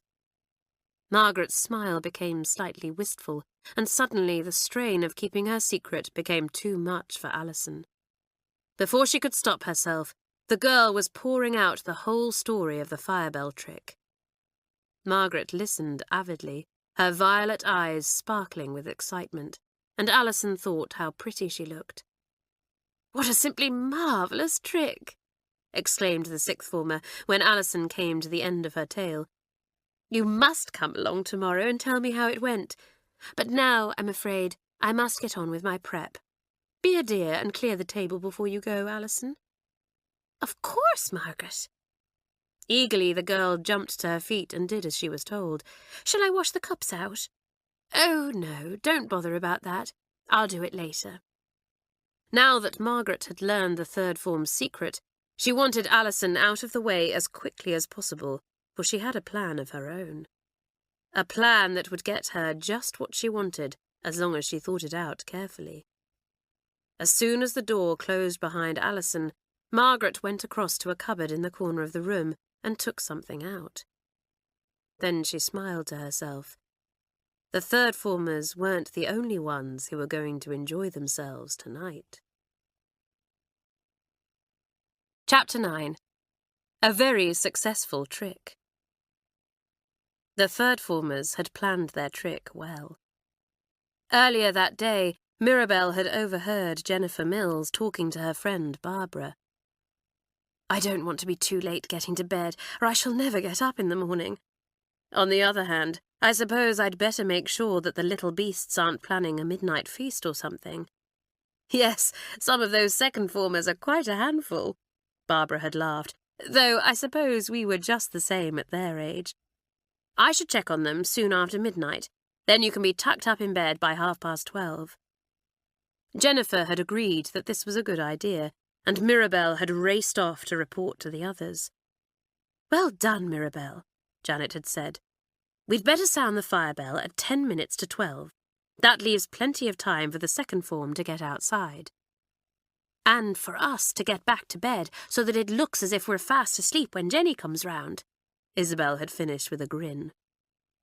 At 11:45, the little alarm clock that Carlotta had placed under her pillow went off. The girl sprang from her bed and went round quickly and quietly, waking the others. A few girls had been too excited to sleep, but most had dozed off and yawned and stretched sleepily as they sat up. "Doris!" hissed Carlotta. "Doris, wake up! We need to get a move on or our trick will be ruined." Grumbling to herself, Doris emerged from beneath her lovely warm quilt and groaned. At last everyone was awake, and shining her torch round, Janet whispered, "Kitty, have you got the fire bell?" Kitty nodded, and Janet said, "Good, then let's— Amanda, where are you going?" Amanda, already in dressing gown and slippers, was heading for the door. She stopped and said, "I thought we were going to gather on the landing." "Not until Kitty has sounded the fire bell. If the second form come out and find us all ready and waiting, they'll be very suspicious. We have to act as surprised and scared as they will be." "Idiot," muttered Pat, glaring at Amanda, who flushed. "Right," Janet went on briskly. "Kitty, you know what to do. Everyone else, get into your dressing gowns and slippers." Quietly opening the door, Kitty darted out onto the landing and placed the fire bell in a dark corner. Then she set it ringing and, hands over her ears, rushed back into the dormitory, closing the door behind her. "My goodness, that sounds dreadfully loud," said Hilary. "It'll be a wonder if it doesn't wake the whole building."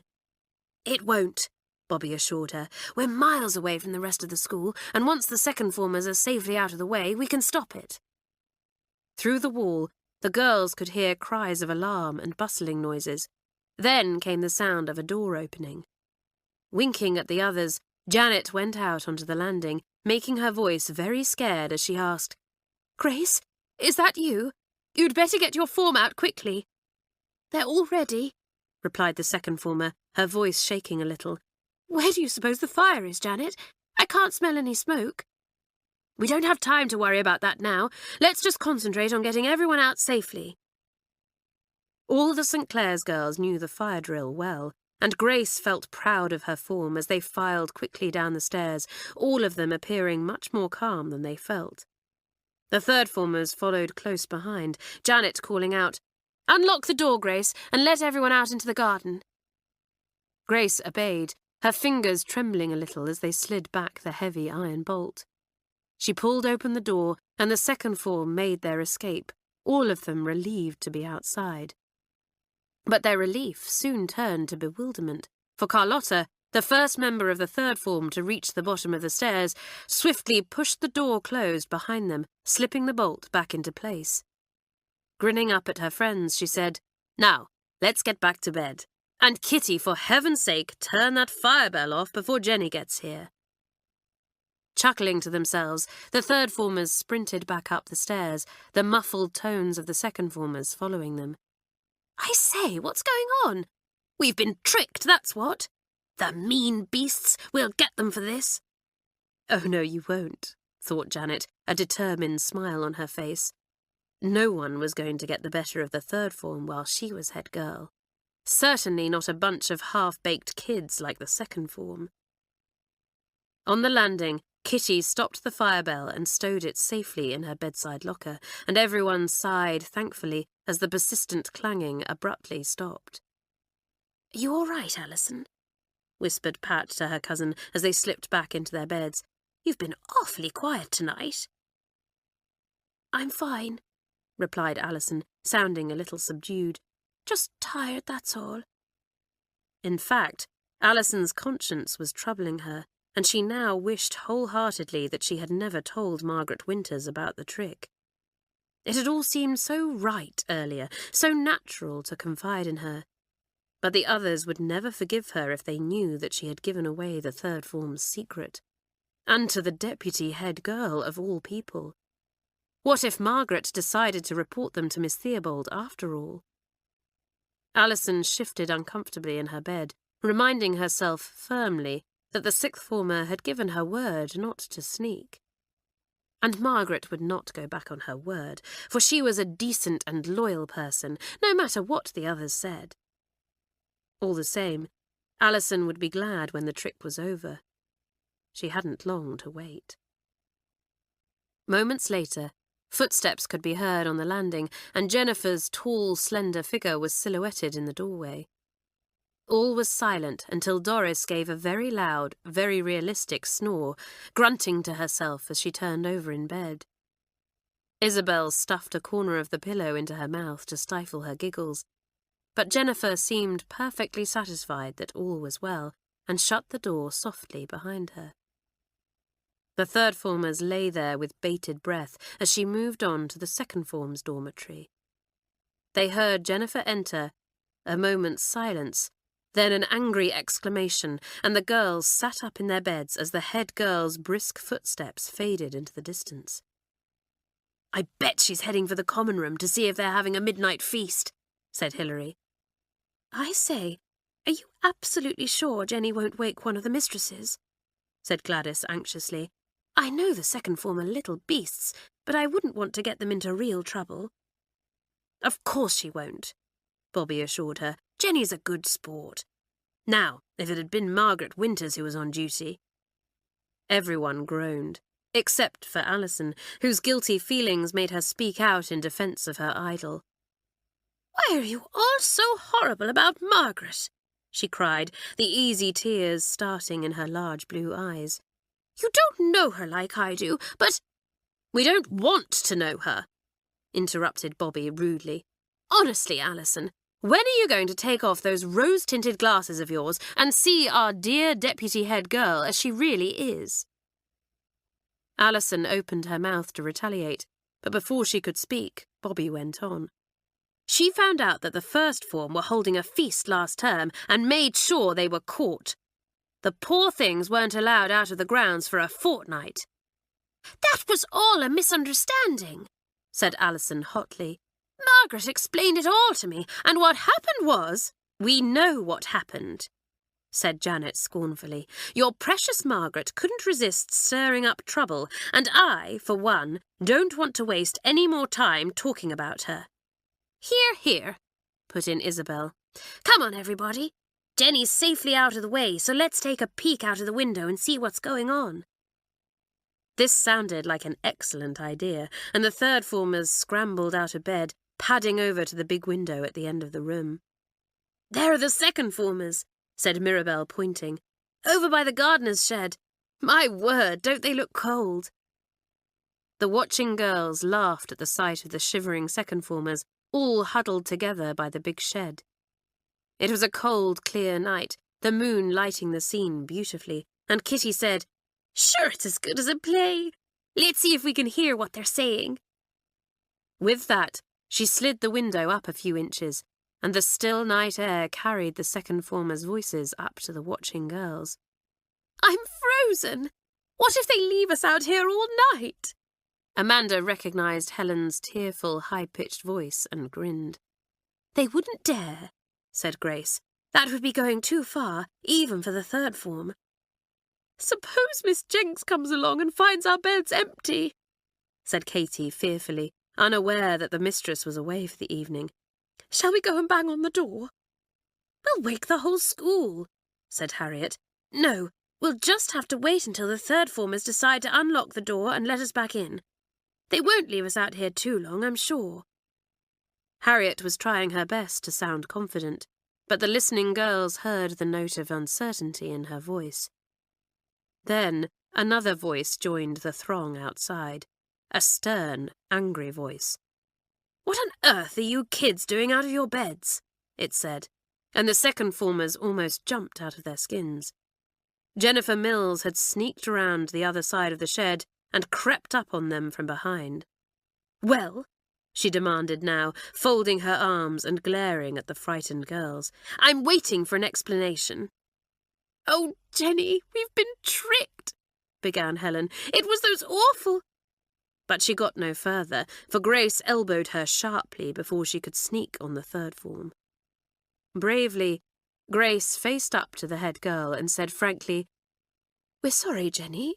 It was just a prank that went wrong, and somehow we ended up getting locked out." "Are you going to report us to Miss Theobald?" asked Katy, her eyes big and scared-looking. "I ought to," said Jenny crossly. "You youngsters deserve—" But the second formers never found out what they deserved, for two things happened at once. Katy began to cry, and a window overlooking the garden was thrown open. A large, angry head appeared, and everyone recognised Mamselle's distinctive voice as she cried, "Who is there? If you are burglars, be warned! I go to call the police!" The second formers looked at one another in horror, and, thinking quickly, Jennifer ushered them into the shadows, putting an arm around the weeping Katy. "Good old Mamselle," chuckled Doris, enjoying the scene hugely. "Every time she hears the slightest noise in the night, she thinks it's burglars." "She won't call the police," said Janet. "As long as Jenny can keep those kids quiet and out of sight for a few minutes, Mamselle will think she's imagining things and go back to bed." At that moment, a small movement in the bushes down below caught Alison's eye, but she could see no one. It was probably the school cat on one of his nighttime prowls, or perhaps a rat or a mouse. Even from a distance, the thought of rats and mice made Alison shudder, and she stepped back from the window. Mamselle, meanwhile, as Janet had predicted, had grown tired of uttering threats to the empty air and closed the window. "Right, kids," said Jenny briskly. "Make a run for it while the coast is clear and head for the side door. I came out that way, so it should still be unlocked. Go straight up to your dorm and don't stop for anything."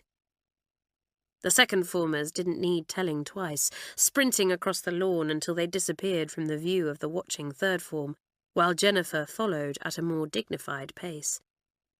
"Show's over," said Carlotta, closing the window. "We'd better get some sleep." And what a show it had been, agreed everyone. One of the best tricks they had ever played. Simply super. And Alison felt happier than any of them, breathing a sigh of relief as she listened to the second formers returning to their dormitory.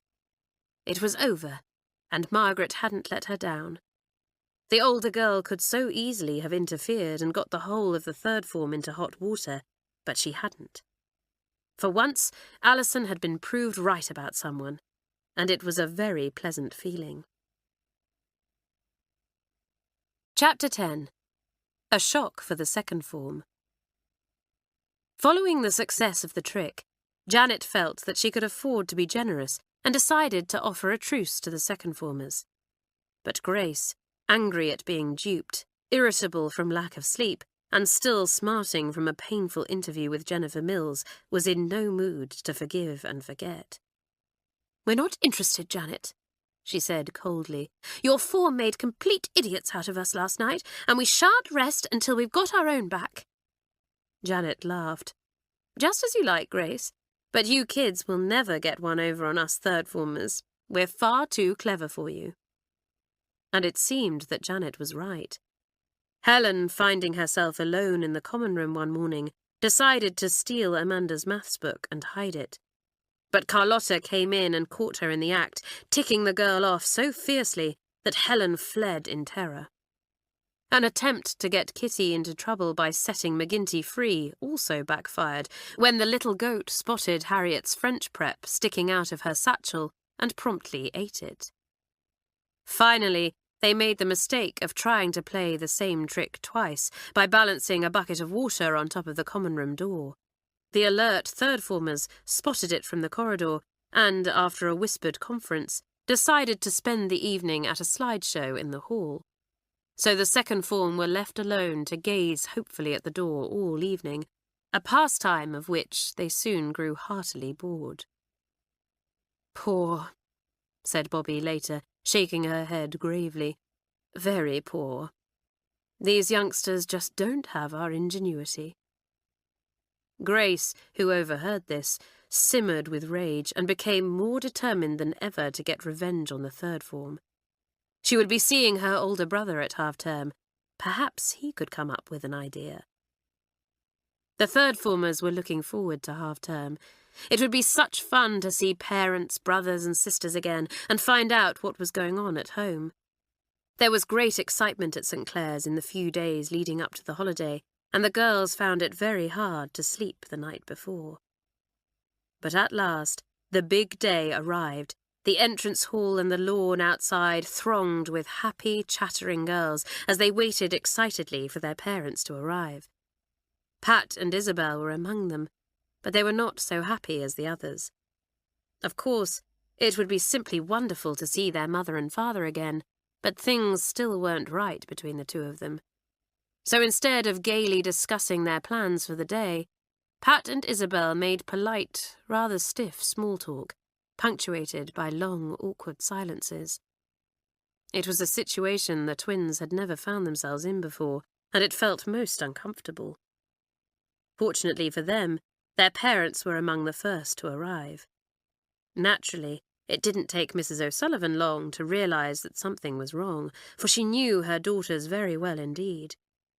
She was extremely dismayed because, although the twins had their squabbles, like all sisters, she had never known them to be so cold and distant towards one another before. For most of the girls, though, half-term was a very happy time. Carlotta's father and grandmother were unable to come, so she was delighted to be asked out by Kitty, whose parents turned out to be every bit as mad as their daughter. They went for a picnic because, naturally, McGinty had to come as well. The little goat thoroughly enjoyed his day out, being spoiled and petted by the two girls and eating all the leftovers from the picnic. As Hilary's parents were abroad, Doris invited her to spend the day with her people. They had a simply marvellous time, Mr. and Mrs. Elwood treating the two girls to a slap-up lunch at a restaurant before taking them to see a show. Amanda's pretty mother and Helen's father, a tall, good-looking man with a humorous face, also turned up, each parent warmly hugging both girls. But Amanda glared furiously at Helen when Mrs. Wilkes put an arm round her, while Helen eyed Amanda jealously as she joked with Mr. Wilkes. How silly they both were, thought Gladys, walking by arm in arm with her own mother. Didn't they realise how lucky they were to have two kind, loving parents? Alison was happy to see her people again, spending a very pleasant day with them. And just when she thought things couldn't get any better, she bumped into Margaret Winters, who was showing her parents round the grounds. "Alison, do come and meet my people," said the older girl, putting a hand on her shoulder. "Mummy, Daddy, this is Alison, the girl I was telling you about. She does all my little jobs for me and is an absolute angel." Alison turned red, partly from pride and partly because she felt quite overawed in the presence of this grand-looking couple. Mrs. Winters, although perhaps a little overdressed for the occasion, was the most elegant person she had ever seen, and it was easy to see from whom Margaret had inherited her good looks. She greeted Alison with a polite smile and a regal nod of the head. Mr. Winters, who looked most distinguished, was more friendly, shaking Alison's hand and recommending her not to allow Margaret to work her too hard. But his eyes twinkled as he spoke, and it was plain that he adored his daughter. Alison walked away with her head in the clouds, thrilled to think that she was the only member of the lower school who had had the honour of being introduced to the deputy head girl's parents.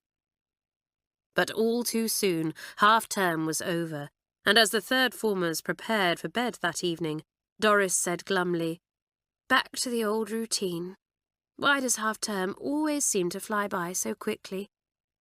"Cheer up, Doris," said Bobby. "We've all had a simply marvellous day. I can't remember when I last enjoyed myself so much." "That goes for me too," added Hilary, climbing into bed. "It was jolly kind of you and your people to invite me along, Doris." "I wonder if the second half of the term will be as eventful as the first," mused Janet, sitting up in bed and hugging her knees. "It's been a strange sort of term so far, what with one thing and another." "Yes, it has," agreed Hilary. "For my part, I hope things settle down a bit now. I've had quite enough excitement for one term." But things weren't about to settle down at all. The third formers, worn out and happy, drifted off to sleep one by one, all of them blissfully unaware of the shock they had in store for them the following day. It all started with a rumour. "I say," exclaimed Amanda, sitting down next to Isabel at breakfast, "have you heard about Jenny Mills?" "What about her?" asked Carlotta, buttering a slice of toast. "Apparently—" Amanda leaned forward over the table and lowered her voice. "Apparently, Miss Theobald has asked her to resign as head girl." She sat back and folded her arms, waiting expectantly for the reaction to her bombshell. But Amanda was disappointed, as the girls were distinctly unimpressed. "Nonsense," said Pat scornfully. "Miss Theobald thinks the world of Jenny. You've got hold of the wrong end of the stick, Amanda." "I'm quite sure I haven't," retorted Amanda, stung. "I heard a group of first-formers chattering about it in the corridor, and they said—" "First-formers? They're just babies," said Janet loftily. "What do they know?" "I expect someone was pulling their leg, Amanda," Isabel said, "and they fell for it." "Yes, there are always rumours of some sort or another flying around in a school of this size," said Hilary, "and 9 times out of 10 they turn out to be untrue." "Oh," said Amanda, looking rather crestfallen. Not that she wanted Jennifer to lose her position as head girl, of course, for she liked the top former enormously. But it would have been rather a thrill to be first with the gossip. The third formers thought no more about Amanda's story until morning break, when Carlotta and Kitty, on their way back from a visit to McGinty, spotted Jennifer and Barbara Thompson walking towards them. Normally, the 2 top formers would have called out a friendly greeting, but today they didn't even notice the younger girls, walking past them as if they simply didn't exist. Both of them wore unusually grave expressions, and Jennifer in particular looked pale and strained, her eyes suspiciously red. Carlotta and Kitty exchanged worried glances. "It can't be true," Carlotta said with a frown. "Why, Jenny is one of the most popular head girls St Clare's has ever had." "Of course she is," said Kitty. "Don't go worrying yourself now, Carlotta. Perhaps Jenny's had a falling out with one of her friends or something." But by lunchtime, the rumour had spread like wildfire. Everyone in the school had heard the story, and reluctantly, a lot of the girls began to believe that it must be true. To make matters worse, there was also a tale going round that Margaret Winters, as deputy head girl, had now been asked to step into Jenny's shoes. "Can things get any worse?" groaned Doris, her head in her hands. As it happened, they could, and did. Shortly after tea, Grace was summoned to the head's office. The second formers weren't particularly alarmed by this, as Miss Theobald often sent for the form heads to discuss various matters with them. Besides, like the rest of the school, they were far more worried about the prospect of having Margaret Winters as their head girl.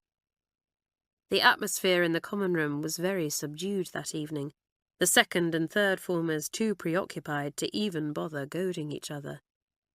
Then Grace came back from her talk with Miss Theobald. "What did the head want?" asked Harriet, glancing up from her book.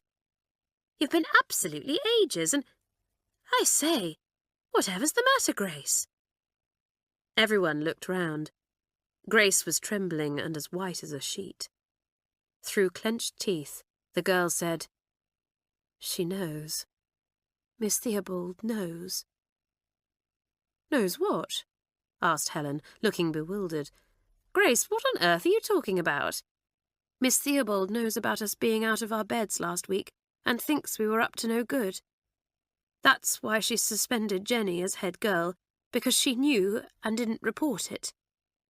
Grace paused and looked round the room, her eyes hard.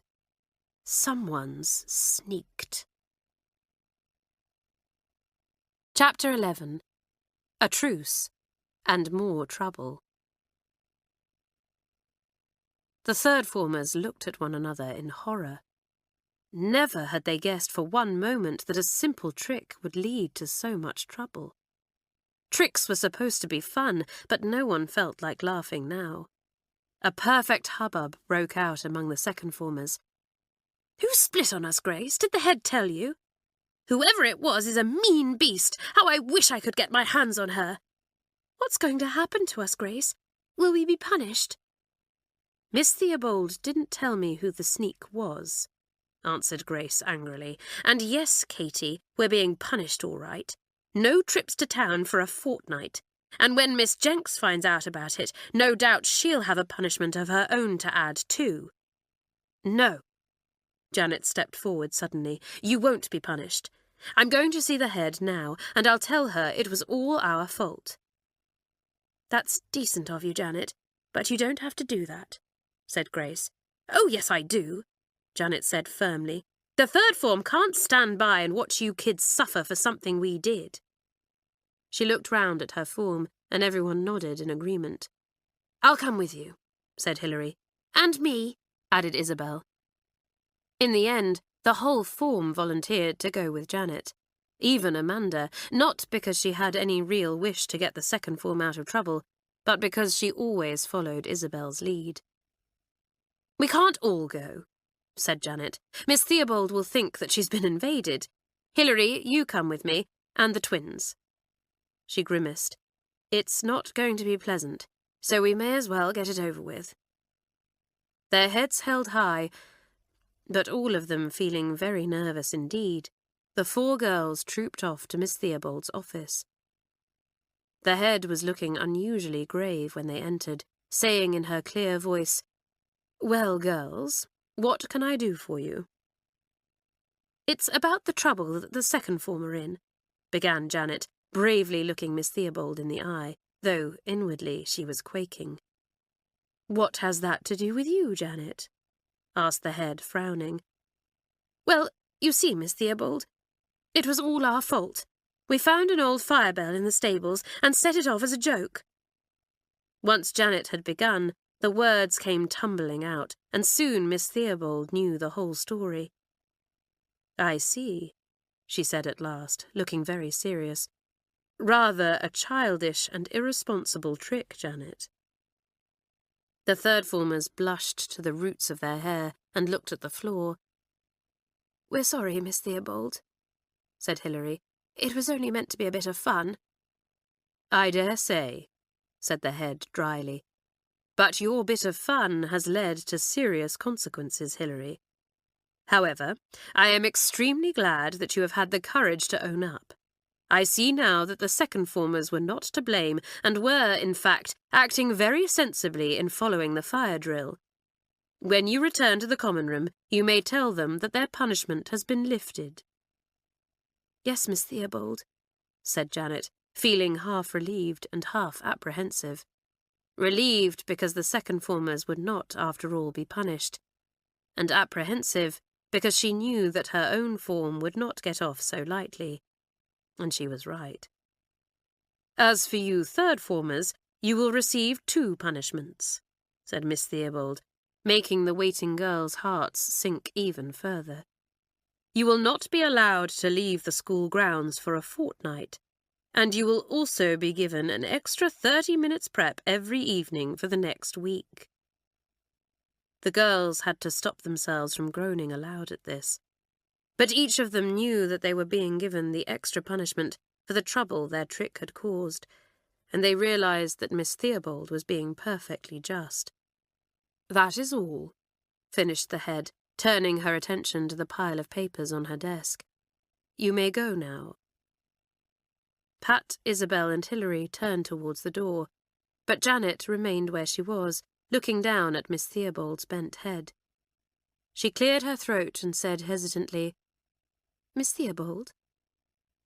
The head looked up sharply. "What is it, Janet?" It's about Jenny Mills. We're all so sorry that she's been suspended as head girl. What happened that night was nothing to do with her, and I'm afraid that my decision regarding Jenny must stand," said the head briskly, though there was a note of regret in her voice.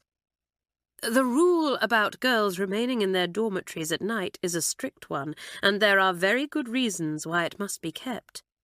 As head girl, Jenny should have reported the incident, and she knows this. But she only acted as she did to keep the second formers from getting into trouble, protested Pat, turning to face Miss Theobald once more. Please, Miss Theobald, couldn't you give her another chance? Not at the moment, I am afraid. I understand Jenny's reasons for not reporting the second formers, said the head, her tone softening slightly. But as head girl of the whole school, it is her duty to stick to the rules. Believe me, Pat, I regret having to suspend her as much as anyone. Isabel, who had been frowning thoughtfully, asked suddenly, Miss Theobald, how did you know about the second formers being out of their beds that night? Someone took it upon herself to inform me of the fact, replied the head, sounding rather scornful. And please don't ask me who it was, for even if I knew, I would not be able to tell you. Even if you knew? Repeated Hilary, looking puzzled.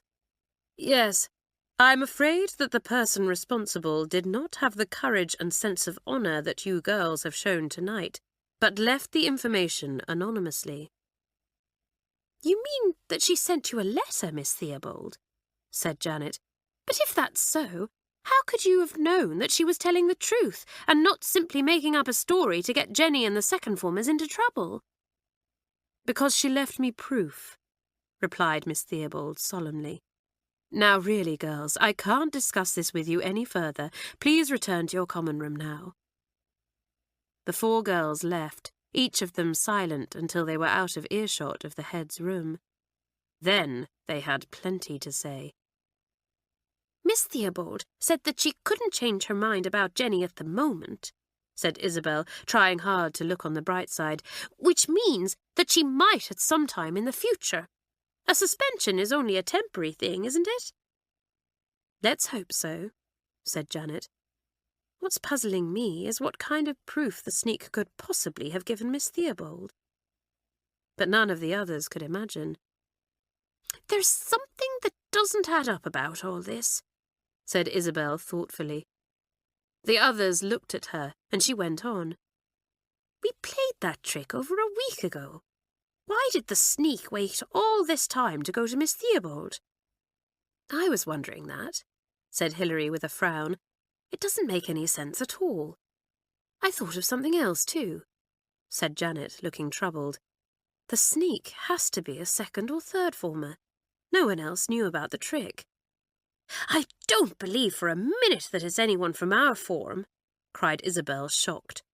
None of them would dream of doing such a sly, underhand thing.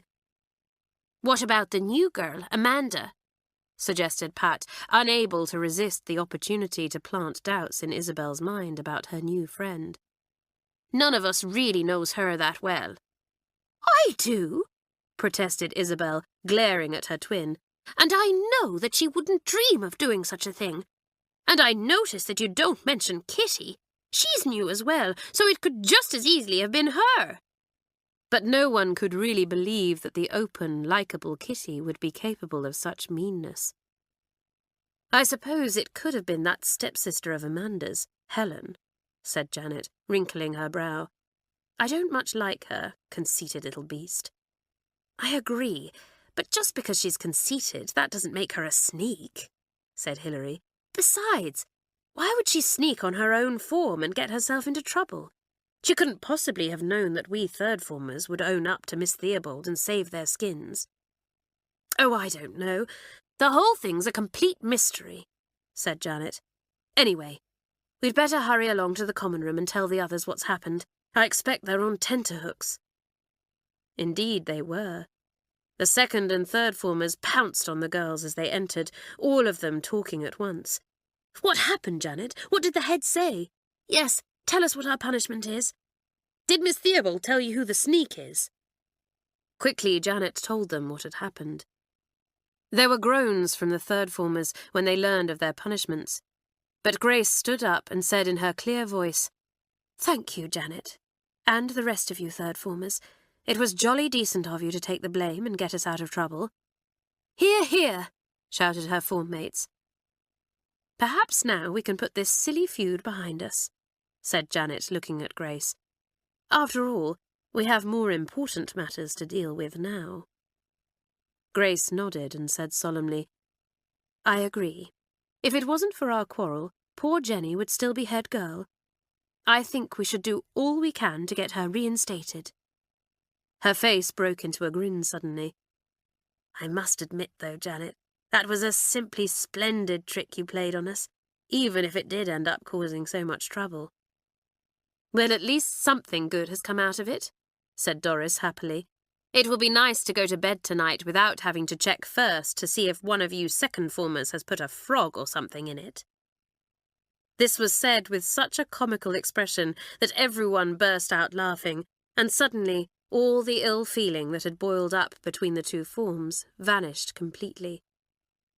But there were still very serious matters to discuss, and the laughter soon died when talk returned to the sneak. "It's horrible to think it might have been one of us," said Katy, looking round. "Someone who might be here right now. Ugh!" "None of us want to think that, Katy," said Hilary. "But who else could it have been?" "Well, who had the most to gain from this?" asked Carlotta, who perched on the edge of a table, swinging her legs. "What do you mean, Carlotta?" asked Pat with a frown. "I mean that maybe we're looking at this from the wrong angle. Perhaps the sneak wasn't out to get us into trouble, but Jenny Mills." "Oh, that's impossible!" cried Mirabel. "Who could have a grudge against old Jenny?" "No one," answered Bobby promptly. "Everyone simply adores her." "But there is one person who has got something out of this whole business," said Carlotta. "Think about it." "Margaret Winters!" cried several girls in unison. "Of course," said Pat. "But how could Margaret do something like that to a member of her own form?" "I think that Margaret would stop at nothing to get her own way," put in the quiet little Gladys. "And everyone knows that she's always wanted to be head girl." "Yes, but how could she possibly have known about the trick we played on the second form?" Isabel asked. Alison, who had taken no part in this discussion, could have told her cousin exactly how Margaret knew. It was fortunate for her that no one chose to glance in her direction, for Alison's guilty face would certainly have given her away. "She could have overheard us discussing it," Kitty was saying now. "Listening outside doors would be just her style." "I suppose so," said Janet. "Well, we can't talk about it any more tonight. It's almost bedtime. But I think we should have a meeting in here tomorrow night to plan what we do next." Everyone agreed at once, and the girls made their way to bed, all of them in thoughtful mood. But for two girls, their thoughts were particularly unhappy, and kept them awake long after the others had gone to sleep. One was Amanda, whose conscience was troubling her increasingly over what she had done to Pat and Isabel.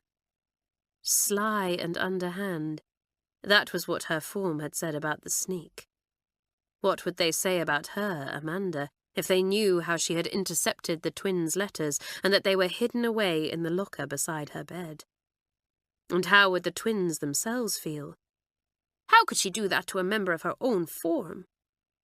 That was the question Pat had asked about Margaret Winters, the look of disgust on her face plain to see. Yet what Amanda had done was just as bad, perhaps worse, for she had made her friend unhappy too. Because Isabel was clearly very unhappy about the rift that had grown between herself and her twin, no matter how hard she tried to hide it. And as if that wasn't bad enough, Amanda was also terribly worried about her schoolwork. At her old school, she had always been near the top of the class, but the work here was so much more difficult, and no matter how hard she tried, she always seemed to be near the bottom. Every week, she seemed to fall further behind the others. What if she never caught up, and was kept down next term instead of going up into the fourth with them? It was just too horrible to think about. The other third former who couldn't sleep was, of course, Alison. No matter how often she told herself that Margaret wasn't the sneak, a niggling little doubt persisted. And if she owned up to the others that she was responsible for letting Margaret in on their secret, they would be simply furious with her. Alison didn't think she could bear that. She wouldn't say anything, she decided, until she had seen Margaret tomorrow. Alison was certain that she would be able to tell from the older girl's manner whether she was guilty or not, for surely Margaret wouldn't be able to look her in the face if she had sneaked. Feeling slightly better now that she had made this decision, Alison closed her eyes and tried to get to sleep. Oh dear, what a troublesome term this was turning out to be. Chapter 12. Alison makes a discovery. Alison didn't have long to wait before she encountered Margaret. She was going downstairs to breakfast the very next morning when she heard her name called, and turning, saw the new head girl behind her. "Alison, I just wanted to say how sorry I was to hear that the third form had got into trouble," said Margaret, a sympathetic expression on her face. "Miss Theobald has just told me what happened. What a perfectly horrid ending to such a marvellous trick." She laid a hand on Alison's shoulder as she spoke, and the girl felt a warm glow spread through her. Margaret sounded so sincere, she couldn't possibly be putting on an act. "It was rather horrid," said Alison. "I just wish we could find out who sneaked." "I don't suppose you will, though. I just hope that whoever it was feels thoroughly ashamed of herself," Margaret said, her eyes sparkling with indignation. "Oh, well, I suppose we'd better go in to breakfast. As head girl, I shall be accused of setting a bad example if I'm late. Come and see me after tea, would you, Alison? I've a couple of little jobs for you." The girl nodded eagerly before rushing into the big dining room to join the rest of her form, feeling more light-hearted than she would have thought possible a short while ago. The other third-formers, however, felt far from light-hearted. Tomorrow was Saturday, and normally they would have been looking forward to going into town to spend their pocket money, or have tea and cakes at the little tea shop. Instead, they were to be confined to the school grounds. Carlotta, who had just opened a letter lying beside her plate, exclaimed, "Oh, my goodness!" "What's up, Carlotta?" asked Isabel. "Not bad news?" "Far from it, Isabel.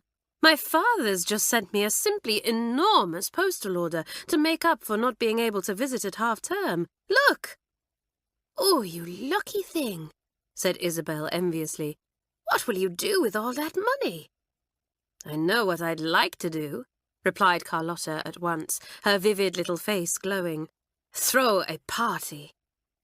"What a marvellous idea," said Bobby, looking over her shoulder at the postal order. "My word, Carlotta, I should think you'd be able to feed the whole school with that amount of money." Carlotta laughed. "Well, I wasn't planning on inviting the whole school, Bobby, but it would be nice to ask the second formers to celebrate the end of our feud." There were oohs and ahs at this. "What a super idea," said Janet. "But a party's out of the question until this beastly punishment is over. For one thing, we can't go into town to buy the goodies. And for another, Miss Theobald wouldn't allow it while we're in disgrace." "No, but there's nothing to stop us planning something for a couple of weeks' time, is there?" said Pat. "Goodness knows we could do with something to look forward to." Everyone agreed to this eagerly, and Carlotta said wistfully, "What a pity we can't hold a midnight feast." "Why can't we?" asked Kitty with a frown. "Sure, that sounds like a grand idea to me." "Kitty, we daren't," said Hilary. "It's just too risky. We're already in trouble, and if we're caught, I don't like to think what would happen to us." "And don't forget that Margaret Winters will be watching us like a hawk," put in Mirabelle, pulling her face. "She'll just be waiting for a chance to make trouble for us." "More trouble, you mean?" said Bobby. "I bet she was absolutely delighted when she found out that Miss Theobald had confined us all to school." There were murmurs of agreement at this, but Alison piped up. "Oh, no, you're all wrong. I've just spoken to Margaret, and she told me how sorry she was that we'd all got into trouble." Said Janet doubtfully. "I just bet she was." "Honestly, Janet, she was so sincere and—" "Oh, Alison!" Isabel interrupted, shaking her head in exasperation. "You're such a goof that you believe every word Margaret says. And as for her feeling sorry for us, ha!" Alison's eyes glinted with angry tears, but before a quarrel could erupt, Hilary said hastily, "Kitty, you'd better dash if you're going to give McGinty his breakfast before geography." "So I had," said the girl, getting to her feet. "It's awful grumpy he gets if he's kept waiting for his food." "Hold on a minute, Kitty," said Amanda, rummaging in her satchel. "I've a couple of apples in here for McGinty. I know how he loves them." "Sure, that's awfully kind of you, Amanda, but why don't you come and give them to him yourself?" Amanda, who was a great animal lover and very fond of McGinty, agreed at once, and the two girls set off together. The little goat was very pleased to see them, and even more pleased with the bucket of scraps they had brought him. "You'd think he was starving," declared Kitty as he polished off the lot. Amanda laughed and pulled out the brown paper bag containing the apples. But before she had the chance to feed him one, McGinty made a sudden lunge and wolfed down the lot, bag and all. "Why, I believe he's enjoying the paper more than the apples," said Amanda, chuckling at the comical appearance McGinty presented as he stood there with shreds of paper hanging from the corner of his mouth. "He probably is," said Kitty with a grin. "There's no greater treat than a nice tasty bit of paper as far as McGinty's concerned. Come on, boy, just time to take you for a little walk." She slipped McGinty's lead on and led him to the door. "Amanda, are you coming?" Amanda had been staring at the little goat thoughtfully. So McGinty liked paper, did he? Well, she knew where there was plenty of the stuff, and how to dispose of it was a problem that had been preying on her mind for some time. Maybe McGinty was the answer to her problem.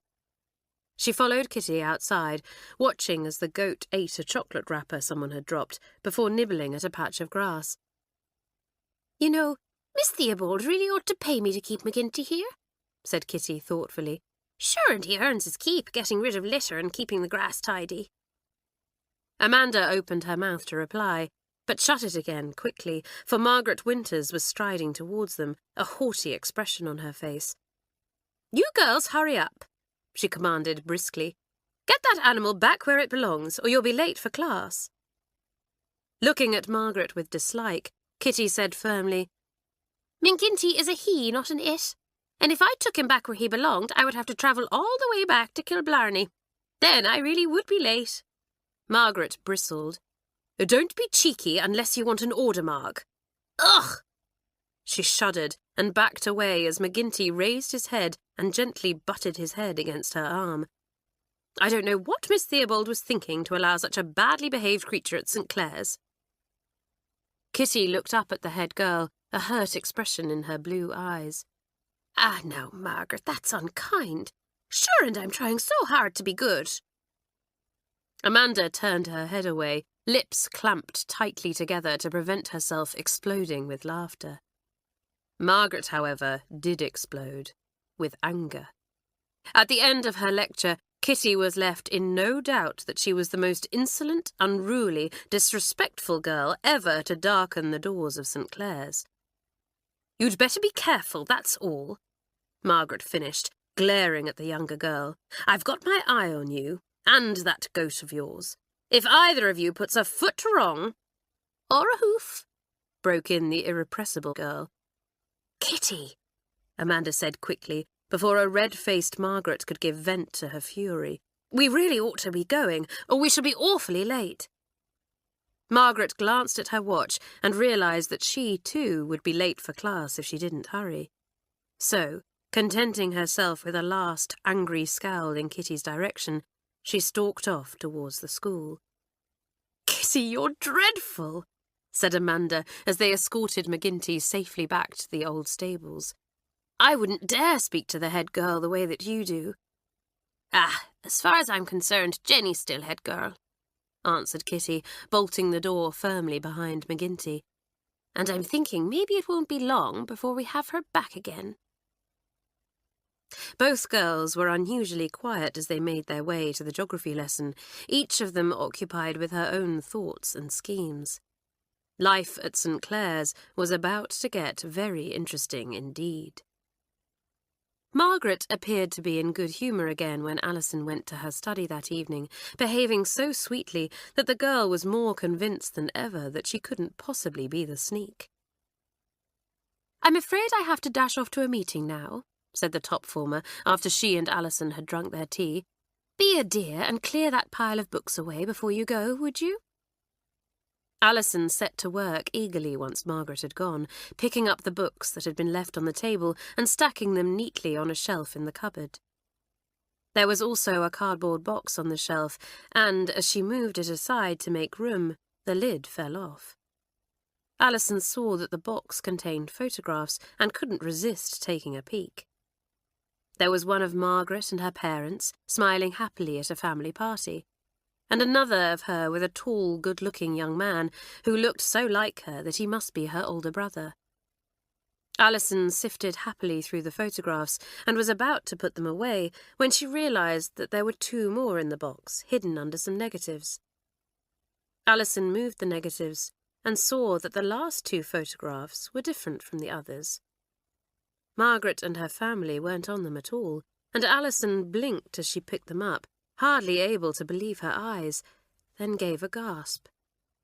Hearing a noise in the corridor, she hastily thrust the 2 photographs and the negatives into her pocket, pushing the others back into the cupboard.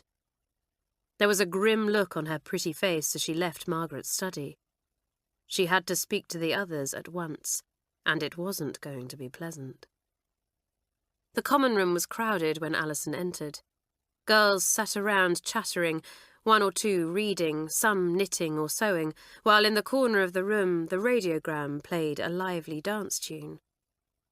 Alison stood in the doorway for a moment, looking round, before she raised her voice. "Doris, could you turn the radiogram off, please? There is something I have to tell you all." Doris did as she was asked, with a curious glance at Alison. She looked awfully white. Whatever could be wrong? "What's up, old girl?" asked Isabel, concerned. "You look terribly pale. Don't say you've fallen out with Margaret." Alison's legs suddenly felt dreadfully weak and shaky. She sat down in the nearest armchair and reached into her pocket. "Take a look at these," she said, handing the photographs to Janet. "I found them in Margaret's study." The 2nd and 3rd formers crowded curiously round Janet as she looked at the photographs. There was silence for a moment as they took in what they were seeing. The first photograph was of the 2nd formers, all in their dressing gowns, as they huddled together in the grounds, looking furtive. In the middle of them stood Jenny Mills, looking just as guilty as the rest, with her arm round a distressed Katie.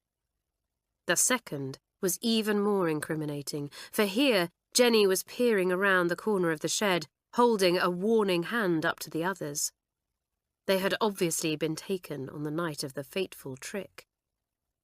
"So, this is what Miss Theobald meant by proof," said Hilary. "Margaret must have been lying in wait with her camera." "I knew that she was the sneak," said Bobby angrily. "I just knew it." "Good work, Alison," cried Mirabelle. "Thank goodness we know for certain that no one from the 2nd or 3rd forms was the sneak," said Grace. "Yes, but there's just one thing that's puzzling me," said Janet, who had been looking thoughtful. "If Margaret was lying in wait, she must have known what we had planned. The question is, who told her?" Alison swallowed and took a deep breath. Then, in a small voice, she said, "It was me." Chapter 13. Amanda is caught out.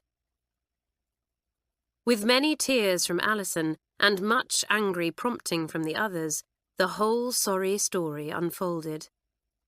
"Alison, you're an idiot," Carlotta told her roundly when she had finished. "Fancy telling Margaret, of all people, what we were planning.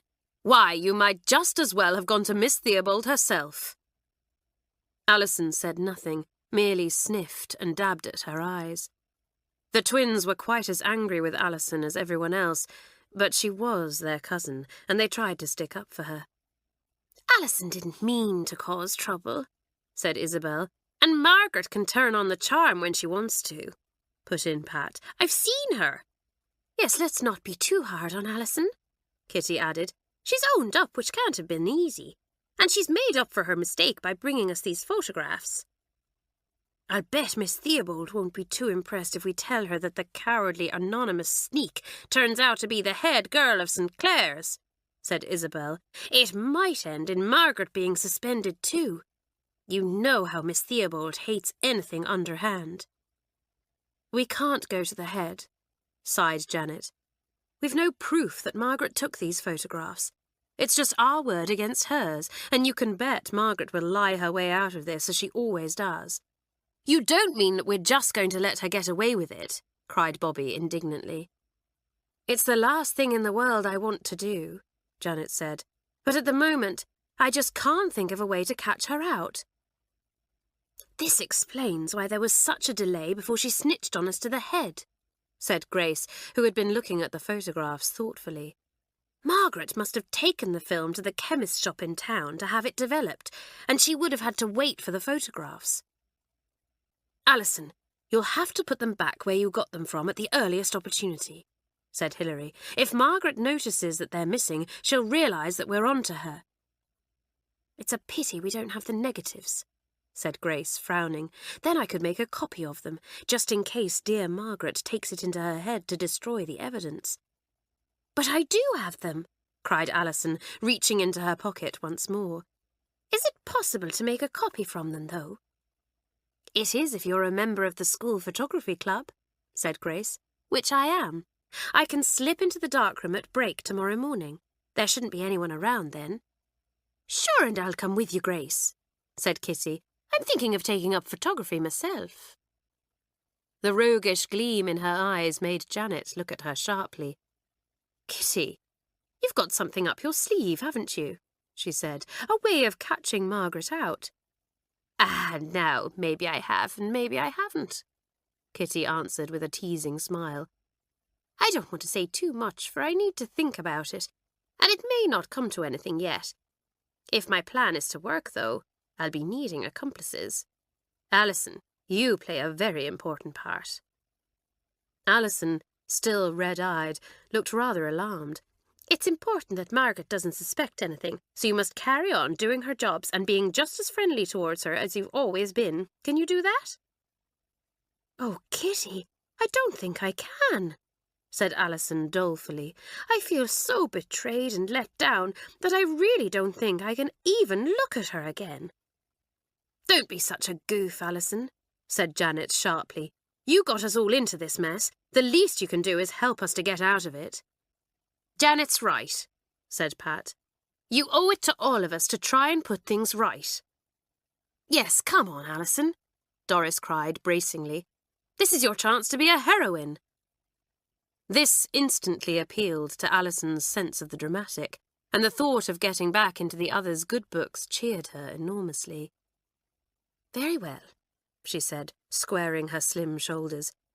It won't be easy being pleasant to Margaret, but for the sake of our two forms, I shall sacrifice my pride.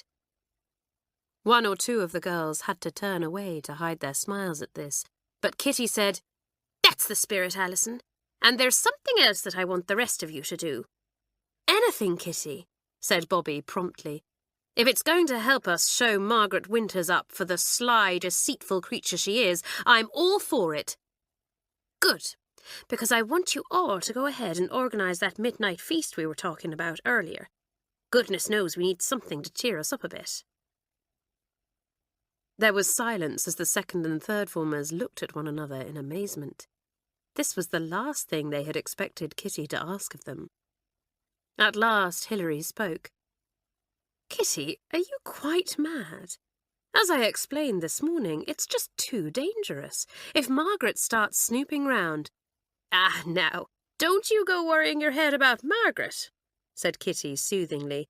She'll not be doing any snooping, I promise you. Not if my little scheme comes off.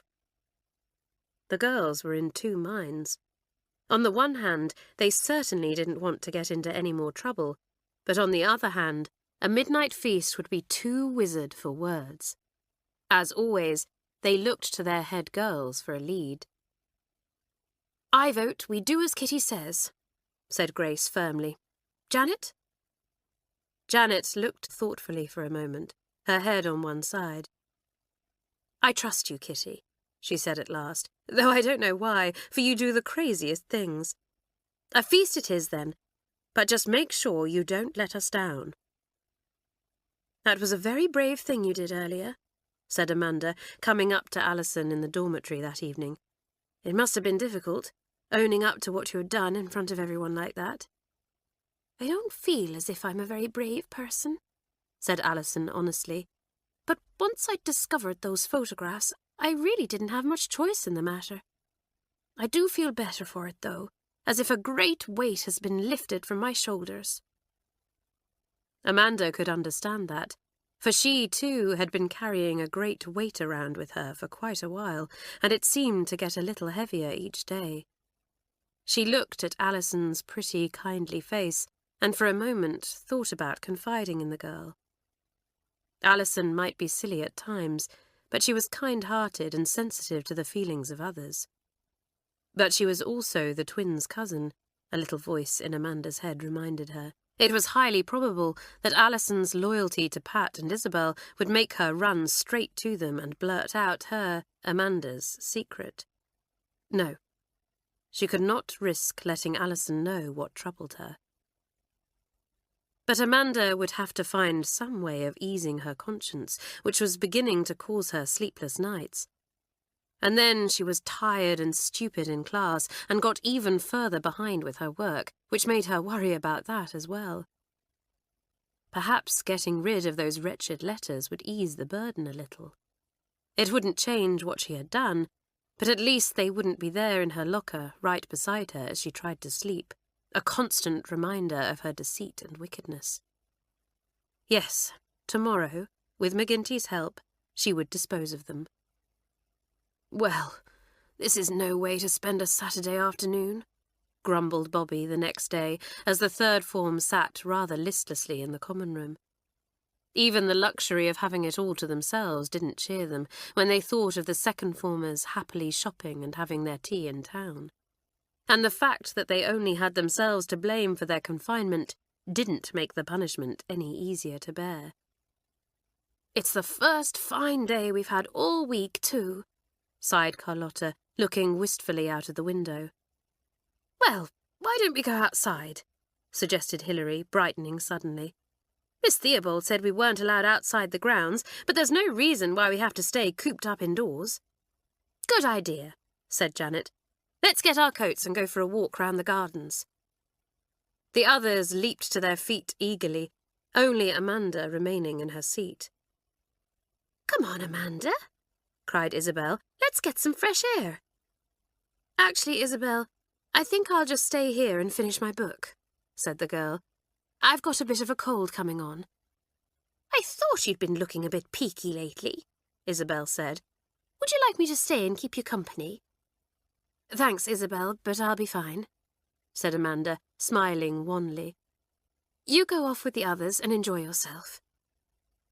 So Isabel left, and after a few moments Amanda went to the window. She could see the third formers heading towards the playing fields and breathed a sigh of relief. The coast was clear.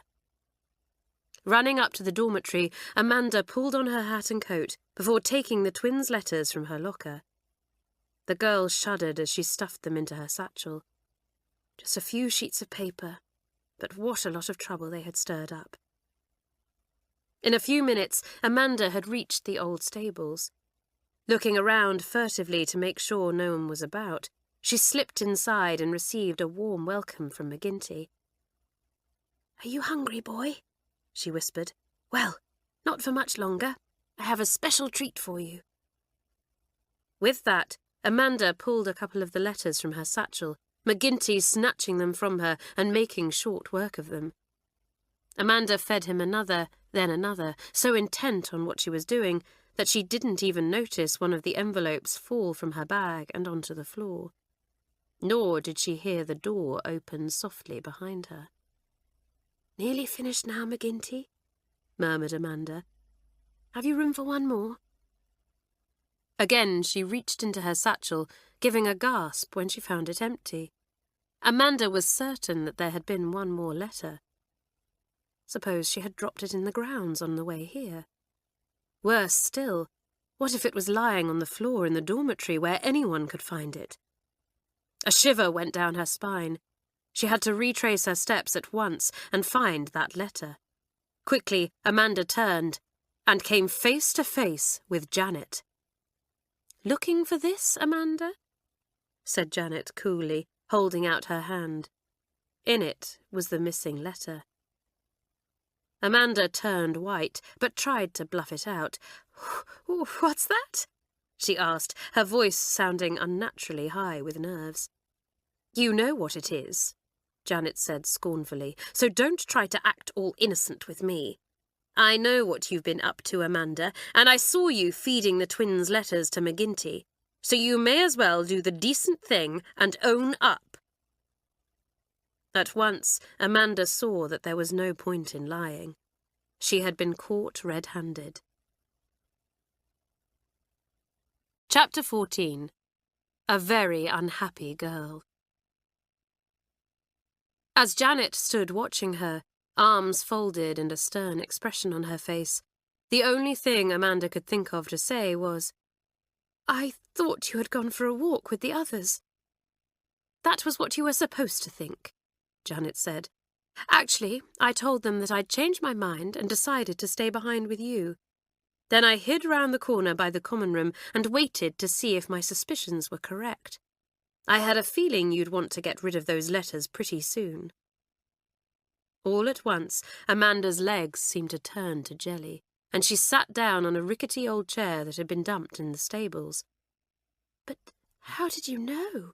she whispered, staring at Janet in bewilderment. "What made you suspect me?" "Actually, it was something Carlotta said," Janet told her, "the day Jenny Mills was suspended. 'Who had the most to gain?' she asked. Do you remember?" Horrified, Amanda nodded. "That got me thinking," Janet went on, "and I asked myself who had the most to gain from ensuring that the twins didn't receive their letters to one another. The answer was you, Amanda. I began to watch you and noticed how nervous and unhappy you seemed, and how uncomfortable you looked whenever anyone brought the subject of those letters up. That's when I knew that I was right." "Janet, please don't tell Pat and Isabel," begged Amanda. "I would lose Isabel's friendship, and I couldn't bear that." "That's why you did it, isn't it?" said Janet. "You were afraid that once Pat came back, Isabel wouldn't want you around any more." Miserably, Amanda nodded. "It was terribly wrong of me, I know, but you see, I've never really had a friend of my own before." "Haven't you?" said Janet, surprised and a little disbelieving. Surely everyone had friends. "Why ever not?" "Well, when it was just Mummy and I, we lived in a little cottage in a remote village. I went to day school in the nearest town, which was where most of the other girls lived, but because our cottage was such a long way out, I could never invite anyone home to tea or go to their birthday parties. Soon people became fed up with me refusing their invitations all the time and just left me alone. I think they thought I was a bit stuck up and didn't want to make friends when, actually, I was desperately lonely. I would have given anything for someone to laugh and joke with and share secrets with." "Golly, how awful," said Janet, beginning to feel a little sorry for Amanda. "But why didn't you try to make friends with Helen when your parents got married?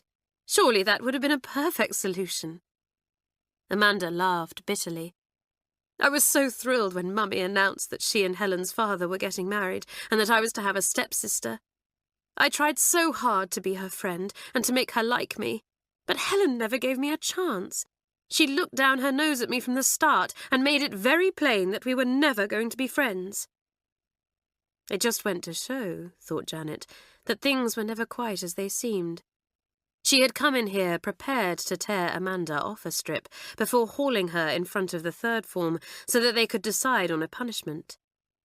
Now, though, although what Amanda had done was very wrong, Janet felt that the girl needed helping rather than punishing.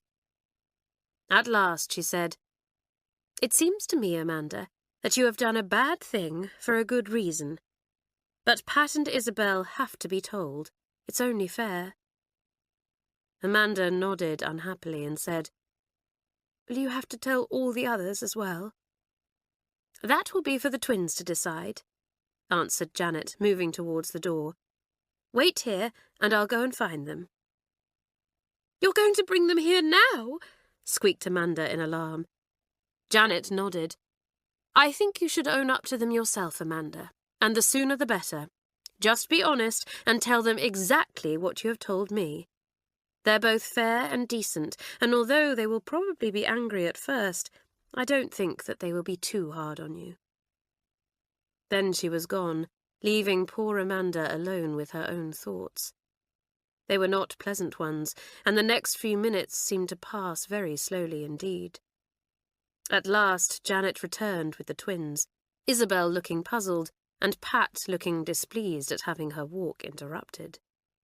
Janet said that you wanted to speak to us, said Isabel. What's up, old girl? The concern in her voice made Amanda feel guiltier than ever. She glanced at Janet, who nodded encouragingly. So, taking a deep breath, she began. The twins were silent for a few moments when they learned that it was Amanda who had caused the rift between them. Isabel found her voice first. She was so shocked to learn of her friend's deceit that she had scarcely taken in the other things Amanda had admitted to, her feelings of loneliness and her fear of losing her first true friend. How could you, Amanda?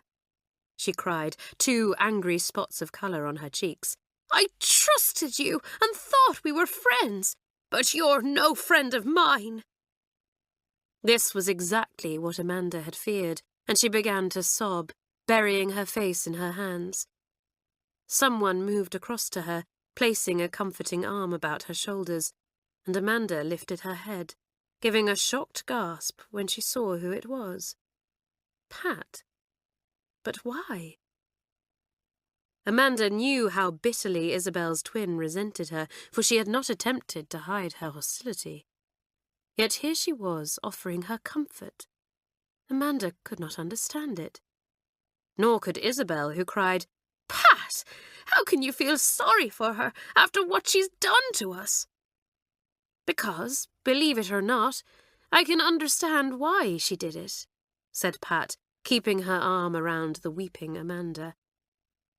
You and I have been lucky, Isabel. We've always had one another, as well as our friends here at St Clare's. But Amanda didn't have a friend in the world until she met you. Isabel's brow puckered thoughtfully, and Pat went on. I can sympathise with her, because for the past few weeks I felt that I was in danger of losing you too. Oh, Pat, said Isabel, tears starting to her eyes. You will never lose me. No matter what happens, you and I will always have one another.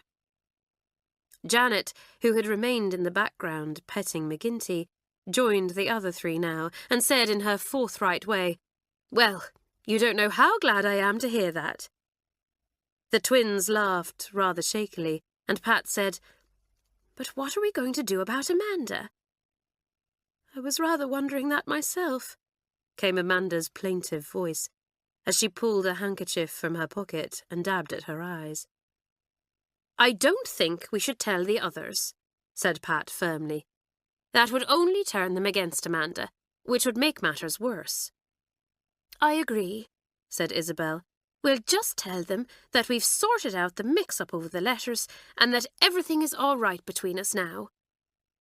Do you mean that? Gasped Amanda, beginning to look more hopeful. It's more than I deserve after I played such a mean trick on you both. It was a mean trick, said Isabel gravely, but everyone deserves a second chance. Come on, Amanda, said Janet, taking the girl's arm and pulling her to her feet. You'd better wash your face, or the others will start asking questions if they see you with red eyes at the tea table. And I rather think that the twins have things to talk about. We do, said Isabel, as Janet led Amanda away. But as she reached the door, Amanda turned and said, Isabel, are we still— Yes, we're still friends, said Isabel. Pat? I'd like to be friends with you too, Amanda, Pat said with a smile. You see, That's the thing with twins. If you're friends with one, you have to be friends with the other too. I hope you don't mind." "Mind?" repeated Amanda incredulously. "Why, I'm thrilled. Having both of you as my friends will be too marvellous for words." "Thank heavens for that," laughed Janet. "Now, Amanda and I are going indoors, and you two had better not be far behind unless you want to be late for tea." As the door closed behind the two girls, there was silence for a moment. Then, at the same time, both Pat and Isabel cried, "Let's never quarrel again." They laughed, and Pat said, "I'm sorry I doubted you, old thing." "And I'm sorry too," said Isabel. "I should have known that you wouldn't have suddenly stopped writing to me for no reason." "I'm so glad we're friends again," said Pat happily, slipping her arm through Isabel's. "I just wish there was something we could do to help Amanda." "So do I," sighed Isabel. "If only she and Helen could settle their differences, I really think that the pair of them would be much happier." "Yes, we must put our thinking caps on and see if there's something we can do to bring the two of them together." But as things turned out, Pat and Isabel didn't need to put their thinking caps on at all.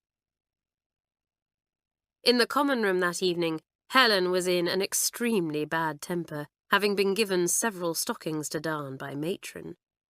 "I hate darning," she complained for about the 20th time, and Grace rolled her eyes.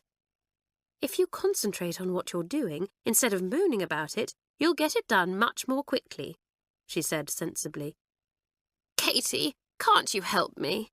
pleaded Helen. "You're good at needlework." "No," Katie said bluntly. "I've finished my own mending, and I've no intention of doing yours as well." Helen's expression was so sulky that Amanda, sitting nearby, laughed. The second former glared at her, then said, "Of course, if I was at home, I would simply throw these old stockings away and get Daddy to buy me new ones. Amanda, perhaps you could give me a hand. After all, you're used to having to mend things and go on wearing them when they're worn out and shabby." "That's enough," said Grace sharply. But it was too late. Amanda laughed and said, "Do you know, Helen, I often wonder how someone as kind and sweet-natured as your father came to have a daughter like you. I really feel sorry for him at times." "Well, I feel sorry for your mother," retorted Helen angrily. "Being poor and having to live in a tiny cottage with only you for company must have been simply dreadful. Thank heavens Daddy came along and rescued her." "Here we go again," muttered Janet under her breath as the quarrel grew more heated. She and Grace exchanged glances and were just about to step in and break things up when Gladys suddenly got to her feet and shouted, "Will you two shut up?" The stepsisters were so astonished at being yelled at by the timid little third former that they did just that. "The two of you ought to be ashamed of yourselves," Gladys went on, looking angrier than the girls had ever seen her. "You are both so lucky to have two parents to love you and take care of you, but you're so intent on rowing with one another that you don't appreciate it at all. Why, if my mother met a nice man who could be like a father to me, and if I had a sister or brother to share my happiness with, I would think myself the luckiest girl in the world." Everyone knew that Gladys's father had died when she was small, and that her mother had struggled to bring her up alone. Remembering this, Amanda turned red, and even Helen looked shamefaced. "Gladys is perfectly right," said Carlotta, going across and giving the girl a pat on the shoulder. "I only have a father, because my mother died when I was a baby, and I feel just as Gladys does.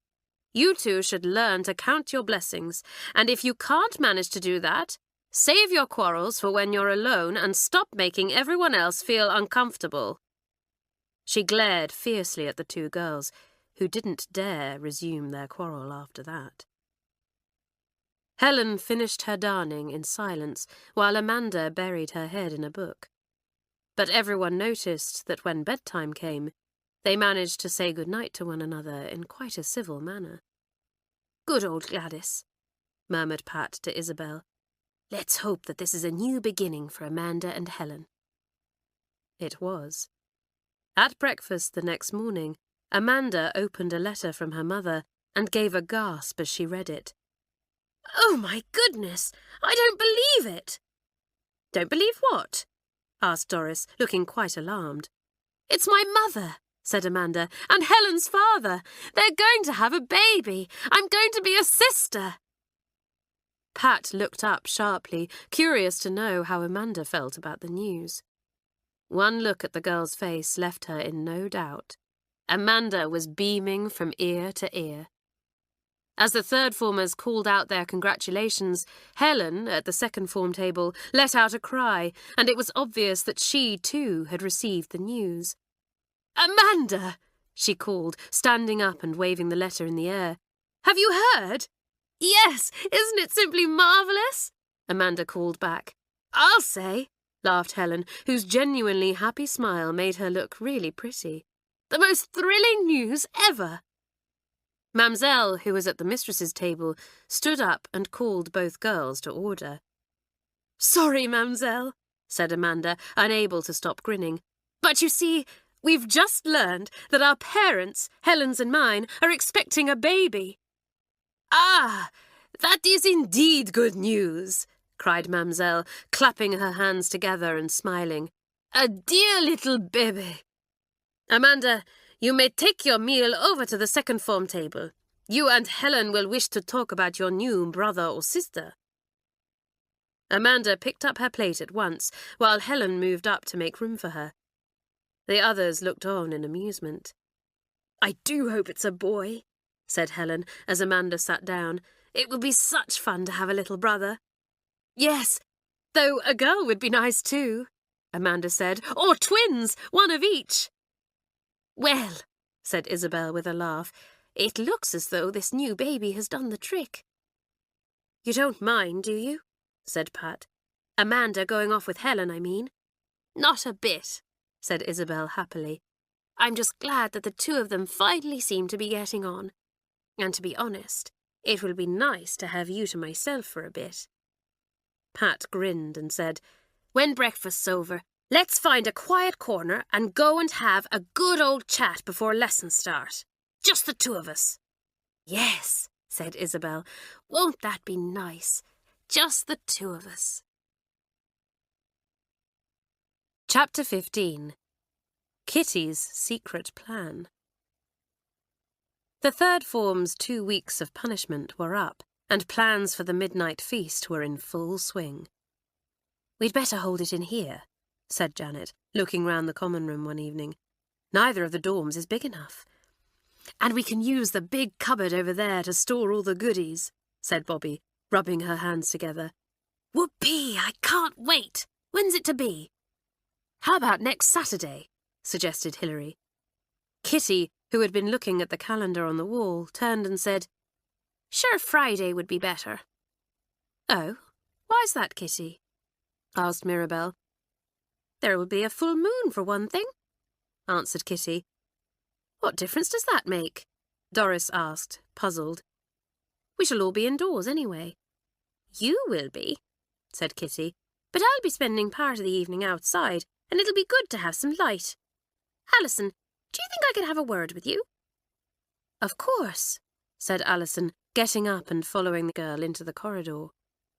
Kitty looked up and down, then, satisfied they could not be overheard, said, Did you know, Alison, that some people believe the full moon causes madness in animals? No, Kitty, I didn't know that, said Alison, frowning. It's very interesting, but surely you didn't bring me out here to tell me that. I did, for I want you to make sure Margaret knows that McGinty is prone to moon madness, said Kitty with a grin. Tell her that it's awful worried I am that he might escape from his stable and go on the rampage on the night of the full moon. Alison nodded, her eyes wide, and Kitty went on. Then I want you to tell her that he's been misbehaving dreadfully, and that Miss Theobald has told me he's on his last chance at St Clare's. If he gets into one more scrape, he's to be sent away. Now, have you got all that, Alison? Yes, but why do you want me to tell Margaret all this? Asked Alison. Ah, never you mind, said Kitty. You and all the others will find out soon enough. Now, I must go and speak to Grace. Kitty had been spending quite a lot of time with Grace lately, learning all she could from her about photography. The others knew that this had something to do with Kitty's great plan and was simply bursting with curiosity. But Kitty, enjoying herself enormously, would tell them nothing, merely saying infuriatingly, "All in good time." Gradually, the big cupboard in the common room began to fill up as preparations for the feast went ahead. The twins opened the door one day to put away a tin of biscuits they had bought, and Isabel's eyes lit up as she saw all the good things piled up there. Tins of pineapple, prawns and sardines, yummy!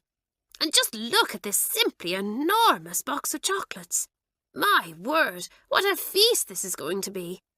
I'll say, said Pat, and that big iced cake looks simply gorgeous. I wonder who bought that? Amanda and Helen bought it between them, said Isabel. Who would have thought that they would become so close all of a sudden, and all thanks to a baby? Well, this baby will be brother or sister to both of them, said Pat, so at last they will have something they can share. And a jolly good thing too, said Isabel. Then she gave a laugh. I wonder how long it will be before the two of them are arguing over whose turn it is to babysit. But for the moment, the stepsisters were the best of friends and seemed to have put their differences behind them. Helen's happiness seemed to have made her forget her snobbish ways, and as a result, she was much more popular with her form too. In fact, the whole of the second form and the whole of the third form were getting on together very well indeed. So much so that when Miss Theobald came into the common room that evening to make what she thought would be a happy announcement, there was consternation. Everyone rose to their feet when their head entered, and Helen immediately turned off the gramophone. Sit down, girls, said Miss Theobald, smiling round. I shan't take up much of your evening. I have just come to tell you that work on the second form's quarters is finished. I know it has taken a little longer than we expected, but for the last week of term, you third formers will have your common room to yourselves again. The new dormitory has yet to be painted, so I'm afraid your sleeping arrangements will remain as they are for the rest of the term. Thank you, Miss Theobald, said the two head girls in rather a subdued manner. It was funny, but after all the complaints about being cramped and having no privacy, and, of course, the big feud, each form now realised that it was going to miss the other. Miss Theobald, who had expected cheers, was most surprised at the way the girls received the news. But after being head of St Clare's for many years, she had learned that girls often behaved unexpectedly. Amanda, my dear, she said, I wonder if you could come to my room for a few moments. There is something I need to discuss with you. Yes, Miss Theobald, said the girl politely, feeling surprised and rather nervous. Whatever could the head want to speak to her about? Well, said Janet, flopping down into an armchair after Miss Theobald and Amanda had left. It's going to be jolly quiet in here without you second formers. I thought you couldn't wait to get rid of us, said Grace with a grin. So did I, said Janet with her usual honesty. But now that it's almost time for you to leave, I'm not so sure I like the idea. I dare say you'll soon get used to being without us, said Grace. It is going to be strange for a while, though. You third formers aren't really such a bad lot, you know. Thanks, said Janet with a smile. I say, I wonder what Miss Theobald wants with Amanda. I was wondering that too, said Helen, frowning. I do hope she's not in any trouble.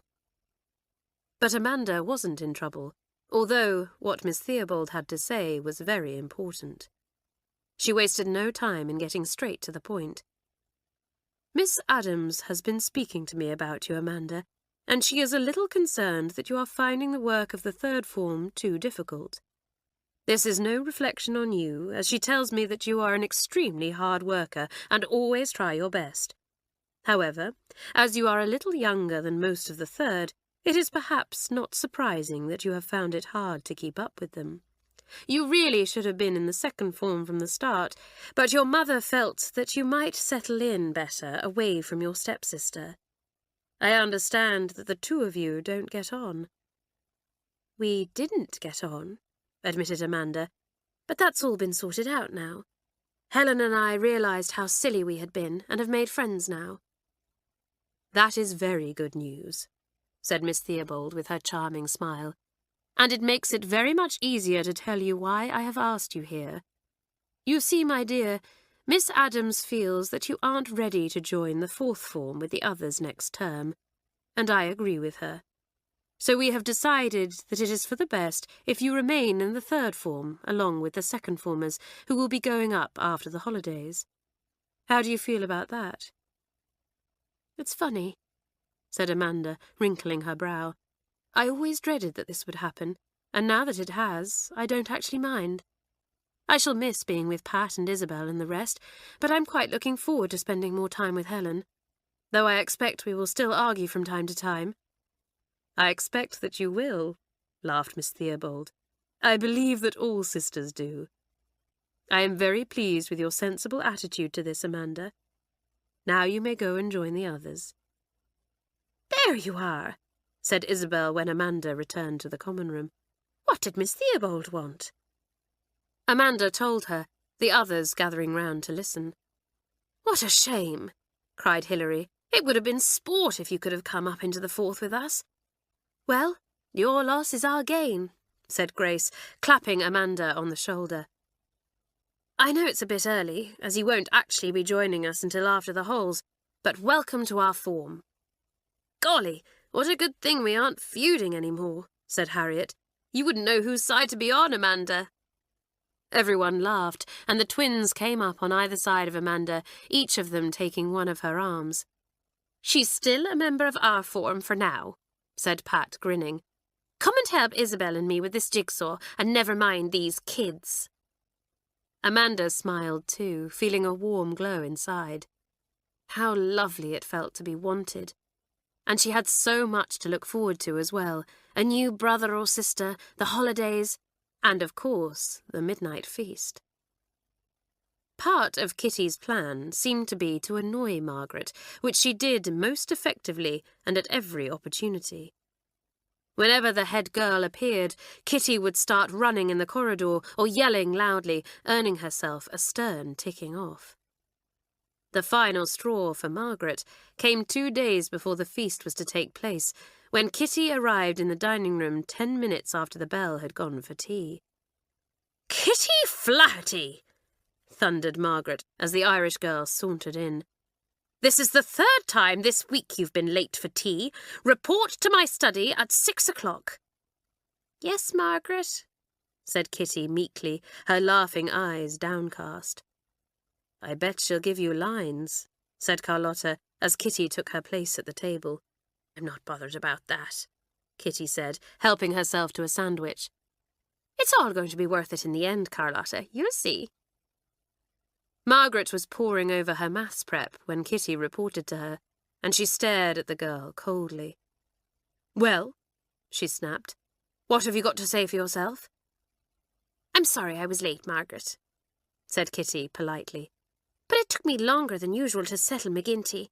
He's become awful restless lately because—" "I'm not the slightest bit interested in that animal," Margaret interrupted. "I want you to write me a 500-word essay on punctuality and hand it in to me on Sunday."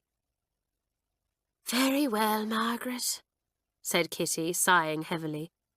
Then she frowned. "Ah, there's a fly just landed on your maths book there. Let me swat it for you." And flapping her hands wildly, Kitty leaned over the desk, knocking Margaret's ink bottle all over her neatly written prep. "You idiot!" shrieked Margaret, jumping to her feet before the ink could drip onto her skirt. "Oh, Margaret, I'm so sorry," exclaimed Kitty, putting her hand up to her mouth in horror. "Ah, it's awful clumsy I am." "Clumsy? I believe you did it on purpose," cried the head girl, quite beside herself with rage. "I spent hours on that prep, and now I shall have to do it all again." "Let me clean it up," said Kitty contritely. "Ah, this old cloth will do the job." Before Margaret could stop her, the Irish girl snatched up a piece of cloth that was hanging over the back of a chair and began mopping up the spilt ink with it. "Stop!" yelled Margaret. "That old cloth happens to be my best scarf." "Oh, no!" wailed Kitty, dropping the scarf instantly and clutching at Margaret's arm. "Now what's to be done?" "Get off me, you stupid girl!" Margaret hissed, brushing Kitty's inky hand away. "You're getting ink stains all over my sleeve now. Oh, just get out before you do any more damage."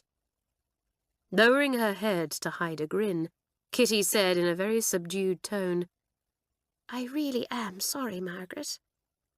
"Oh, don't put on that meek and mild act with me," snapped Margaret. "I know that what you did was deliberate, and I'll get back at you somehow, Kitty Flaherty."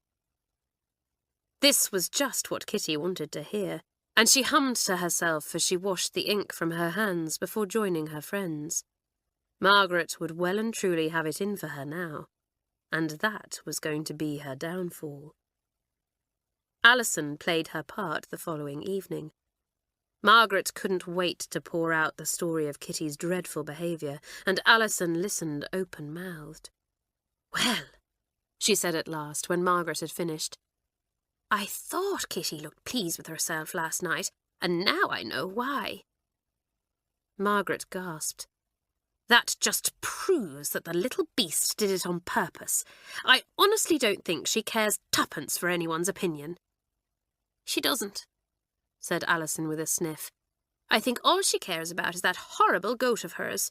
Of course, she's awfully worried about him at the moment. He's been in a few scrapes lately, and Miss Theobald has warned Kitty that if he causes any more trouble, she will have to send him away from St Clare's." "Really?" said Margaret, her eyes narrowing keenly. "And of course, Kitty's got this silly idea that he's going to go mad tomorrow night because of the full moon," Alison went on. "Full moon?" repeated Margaret, baffled. Alison nodded. "Apparently, some animals go completely potty when there's a full moon, and McGinty is one of them. Kitty says he becomes completely uncontrollable, and she's terrified that he'll escape from the stables and run wild." "And if he does, he's for the high jump," murmured Margaret. "That's right," said Alison, "and so is Kitty."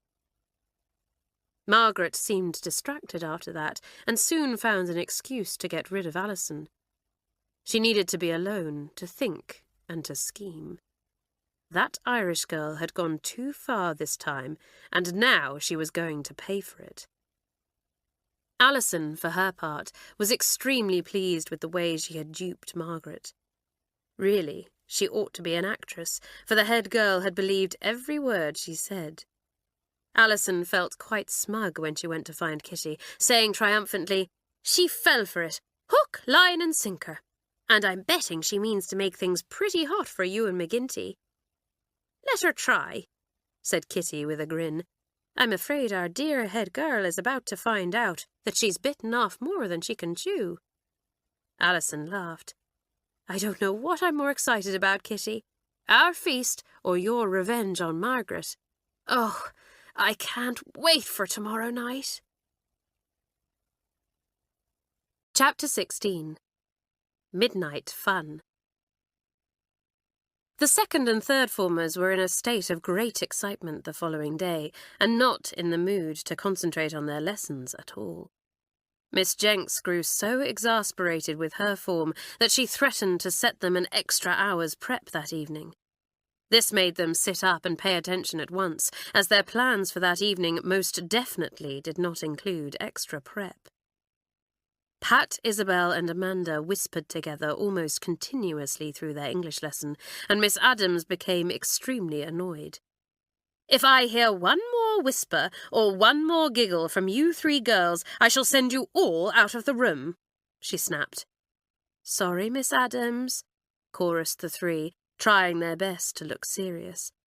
"So you should be," said the mistress crisply. "Now, Instead of talking among yourselves, please listen to what I have to say, and you might actually learn something." But not even Miss Adams' short temper could dampen the girls' high spirits as they waited eagerly for bedtime. At last it arrived, and the girls trooped upstairs. Janet said, "Grace, don't forget to set your alarm clock. It would be simply awful if you all slept through the feast." "No chance of that, Janet," laughed Grace. "We'll be there all right. Now come along, everyone. Let's try and get some sleep."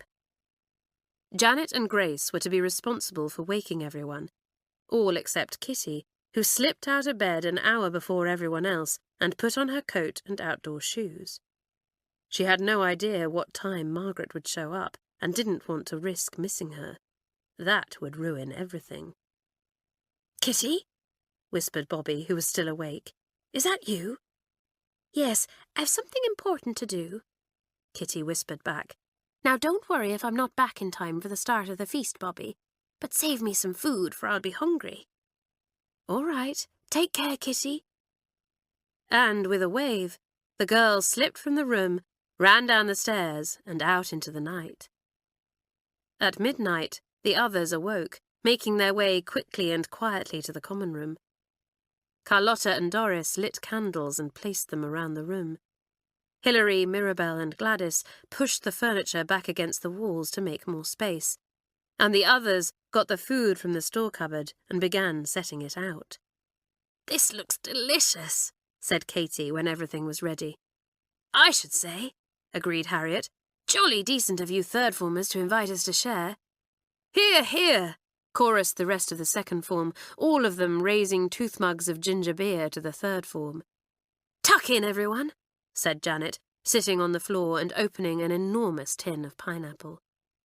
"Don't forget to save a little bit of everything for Kitty, though." "We won't," said Bobby. "I wonder what she's doing now." Kitty was, in fact, hidden in an empty stall in the old stables. It was a chilly night, and despite a thick coat, scarf and gloves, she felt extremely cold. She felt stiff, too, from sitting in the same position for so long, and thought enviously of the others enjoying their feast. But despite the cold and discomfort, Kitty was determined to stay where she was, absolutely certain that Margaret would take the bait and walk right into her trap. Kitty just hoped she wouldn't have to wait too much longer. 5 minutes later, her patience was rewarded. A beam of torchlight played on the floor as a shadowy figure appeared. Kitty held her breath, sure that the intruder must be able to hear her heart pounding. The figure advanced into the stables, and Kitty was able to see quite clearly who it was. Margaret. McGinty made a bleating sound as the head girl approached, and she hushed him, getting his lead down from the wall and slipping it round his neck. "You're coming with me," she said, producing a carrot from the bag she carried and dangling it in front of him. "Hurry up." The carrot did the trick, and McGinty trotted along beside Margaret, trying to snatch the treat from her hand. Eventually he succeeded, and once he had eaten it, refused to budge another inch until she had produced more food. It soon became apparent that she was heading for the little kitchen garden, and Kitty followed, moving stealthily under cover of the trees and bushes. The short walk took some time, as McGinty's demands for food were frequent, but at last Margaret reached her destination. She removed McGinty's lead and opened the little gate, saying under her breath, "Go on then, you greedy creature. Help yourself." The garden was full of herbs and vegetables, and normally McGinty would have been in seventh heaven. Now, however, he moved slowly through the gate and sat down. "What's the matter with you?" Margaret hissed, prodding him with the toe of her shoe. "Get up!" But alas for Margaret, she had fed the goat so well that he simply wasn't interested in the contents of the kitchen garden. All he wanted to do was sit quietly for a while and let his unexpected supper go down. Kitty grinned to herself in the darkness. Oh dear, what was Margaret going to do now? For a moment, the head girl seemed at a loss.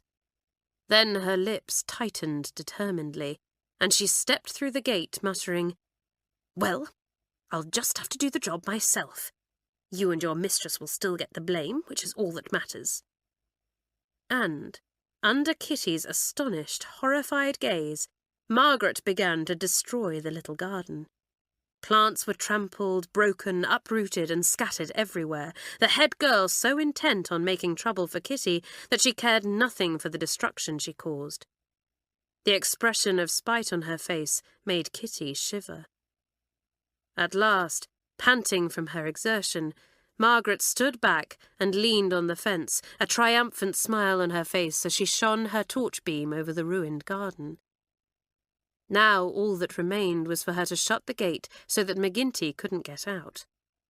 Tomorrow he would be discovered and banished from St Clare's. And no one would ever dream of suspecting that the head girl had had anything to do with it.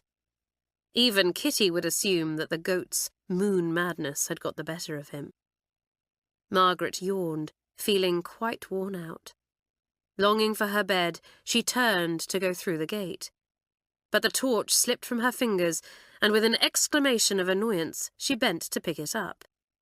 McGinty, who was beginning to feel a little more lively, got up and watched her.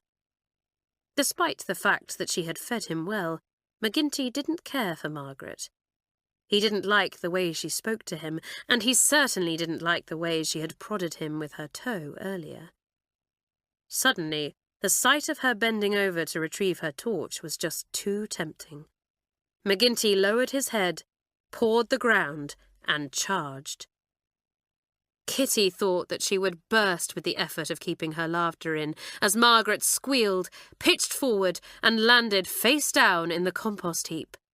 It had been a soft landing, but the smell was revolting. Margaret, certain that she had swallowed some of the horrible stuff, felt sick. Giving a groan, she slowly picked herself up, prodding herself gingerly and wrinkling her nose in disgust at the smell. Fighting back angry tears, she hissed, "You evil little brute!" She began to walk towards McGinty, but he stood his ground and gave Margaret a menacing glare before lowering his head threateningly again. Margaret stopped in her tracks. Perhaps there was something in this moon madness nonsense after all, and the goat was about to go wild. She certainly didn't want to risk being butted again. Besides, she was cold, tired, and now she needed a bath too. This time, she didn't make the mistake of turning her back on McGinty, walking backwards out of the gate and shutting it carefully. Then, limping slightly, she walked away back towards the school. Kitty waited for a few minutes before coming out of her hiding place to release McGinty. "Well done, boy," she said, bending to hug him. "You certainly showed her. Now, let's get you away from here and back to bed." The others, meanwhile, were having a simply marvellous time at their feast, and Amanda was now cutting the big cake that she and Helen had bought. "Just a small slice for me, please, Amanda," said Alison, holding her stomach. "I'm absolutely full." "Me too," said Doris. "It's been simply super, though, hasn't it?" "I'll say it has," agreed Janet, "though I wish that Kitty would hurry up and come back." "Yes, I hope everything has gone according to plan," Hilary said, looking rather anxious. "If anything has gone wrong—" "Shh!" Isabel said suddenly, holding up a warning finger. "I thought I heard a noise in the corridor." At once, everyone became silent, faces tense and watchful as they listened. There it was, the unmistakable sound of footsteps. But was it Kitty returning, or was it one of the mistresses? The girls held their breath as the footsteps got closer, stopping right outside the door. Slowly, the handle moved, the door creaked open, and— "Kitty!" gasped Doris, heaving a sigh of relief. "Thank heavens!" Kitty beamed round, her eyes sparkling and cheeks rosy from the cold night air. Then her eyes fell on the plate of food the others had put aside for her, and she said, "Ah, good, I'm starving." Flinging her coat aside, she sat down and began to eat hungrily. The others nibbled on their cake and sipped their ginger beer, all of them dying to know what she had been up to. "Well?" said Janet impatiently, as soon as the girl had cleared her plate. "How did it go?" "Very well indeed," answered Kitty brightly. "Better than I could have hoped, in fact. Harriet, do you think that I might have a piece of that chocolate, please?" Harriet handed the chocolate over, and Kitty broke a large chunk off, seeming lost in her own thoughts as she ate it. "Kitty, we'd quite like to know what happened," Carlotta prompted her. "And so you shall, Carlotta, so you shall," Kitty assured her, before taking a sip of ginger beer. "Yes, but when?" asked Bobby. "We're simply dying of curiosity." "Ah, be patient now, Bobby," said Kitty. "Just you wait until tomorrow night." "Tomorrow night?" repeated Helen in dismay. "Kitty, we can't wait that long." "Of course we can't," said Alison. "Kitty, you must tell us now." But Kitty could be as stubborn as McGinty at times. "Tomorrow," she said firmly. "Trust me, it will be well worth the wait." "It had better be, you wretch," said Grace. "I shan't be able to sleep tonight." "Oh, yes, you will, my girl," Kitty told her. "You and I need to go to the darkroom bright and early." Chapter 17. McGinty the Hero. "I don't think I can face breakfast this morning," said Alison with a shudder as she brushed her hair. "I ate far too much last night, and I feel quite sick now." "Serves you right for eating half a packet of chocolate biscuits," said Bobby with a grin. "Gosh, I'm tired. I wish I could go back to bed for an hour instead of going down to breakfast." Most of the second and third formers felt either sick or tired, or, in a few cases, both. Only Kitty was her usual bright and breezy self, brushing her hair and getting dressed in record time, and singing all the while. "Kitty, do you have to be so lively and so noisy this early in the morning?" groaned Amanda, who was having great difficulty in keeping her eyes open. "It quite wears me out just to look at you." "Ah, but it's a wonderful day," said the Irish girl, skipping over to look out of the window. "And I've a feeling it's going to get better. I'm just going to pop next door and see if Grace is up yet." "Yes, you go and annoy the second formers," murmured Doris, who had yet to get out of bed. "Take your time and don't hurry back." "We'll have to try and eat something," said Hilary without enthusiasm. "The mistresses will be most suspicious if we're all off our food." "Yes, at the very least we'll be sent to matron," said Janet with a shudder, "and we all know what that means." The others did know. It meant a large dose of extremely nasty-tasting medicine. So the girls made a heroic effort to get through breakfast without arousing suspicion. "I must say, Kitty," said Isabel as she pushed her plate away, "whatever happened last night doesn't seem to have had much effect on Margaret. Just look at her." At once, all eyes turned to the sixth form table, where Margaret was drinking coffee and chattering to her neighbour as though she hadn't a care in the world. "Don't all stare at her like that," hissed Kitty. "She'll guess that something is up." "You see, girls, Margaret doesn't realise yet that she's been caught out. But she'll know all about it before today is over, and you are all going to be there when it dawns on her." This sounded good, the third formers exchanging excited glances. "You know that Mamselle's giving a sideshow in the hall tonight," went on Kitty, and a groan went up. Mamselle had recently taken a holiday in France and had been threatening ever since the beginning of term to show everyone her slides. And tonight the whole school had been invited to see them. "I'd forgotten all about that," sighed Janet. "I suppose we'll have to go, though, or old Mamselle will be terribly hurt." "I'm quite looking forward to it," said Hilary. "Mamselle gets so carried away when she's talking about her beloved France. It might be quite fun." "It will be fun," promised Kitty with a secretive smile. "Just make sure you're all there." And before they could question her further, she slipped from her seat and darted across to the second form table to pass the message on to the girls there. The French mistress walked by just then, and Grace called out to her, "Mademoiselle, we're so looking forward to your slideshow tonight. If you like, I could help to lay out the slides for you in the hall beforehand." Grace was one of Mademoiselle's favourites, and the mistress beamed down at her, saying, "Ah, that is indeed kind of you, ma petite. Come to the mistress's common room after tea, and I will give them to you." And patting the second former's head, she went happily on her way, failing to notice the sly wink that Grace directed at Kitty. It was as the girls were about to leave the dining room that Miss Theobald entered, looking very stern indeed. "Girls, please stay where you are," she called out. "I'm afraid I have some very serious news." "Gracious, whatever can have happened?" whispered Isabel. "I don't know," answered Pat with a frown. "Something bad by the look of things." Miss Theobald began to speak. "I am sorry to have to tell you all that someone has, apparently deliberately, damaged the school's kitchen garden." A gasp went round the room, and someone called out, "Who did it?" "I would very much like to know the answer to that," answered Miss Theobald grimly, "but unfortunately there are no clues." Kitty stole a glance at Margaret, smiling to herself at the look of utter bewilderment on the girl's face. She had, of course, expected Miss Theobald to name McGinty as the culprit, and couldn't for the life of her understand why she hadn't done so.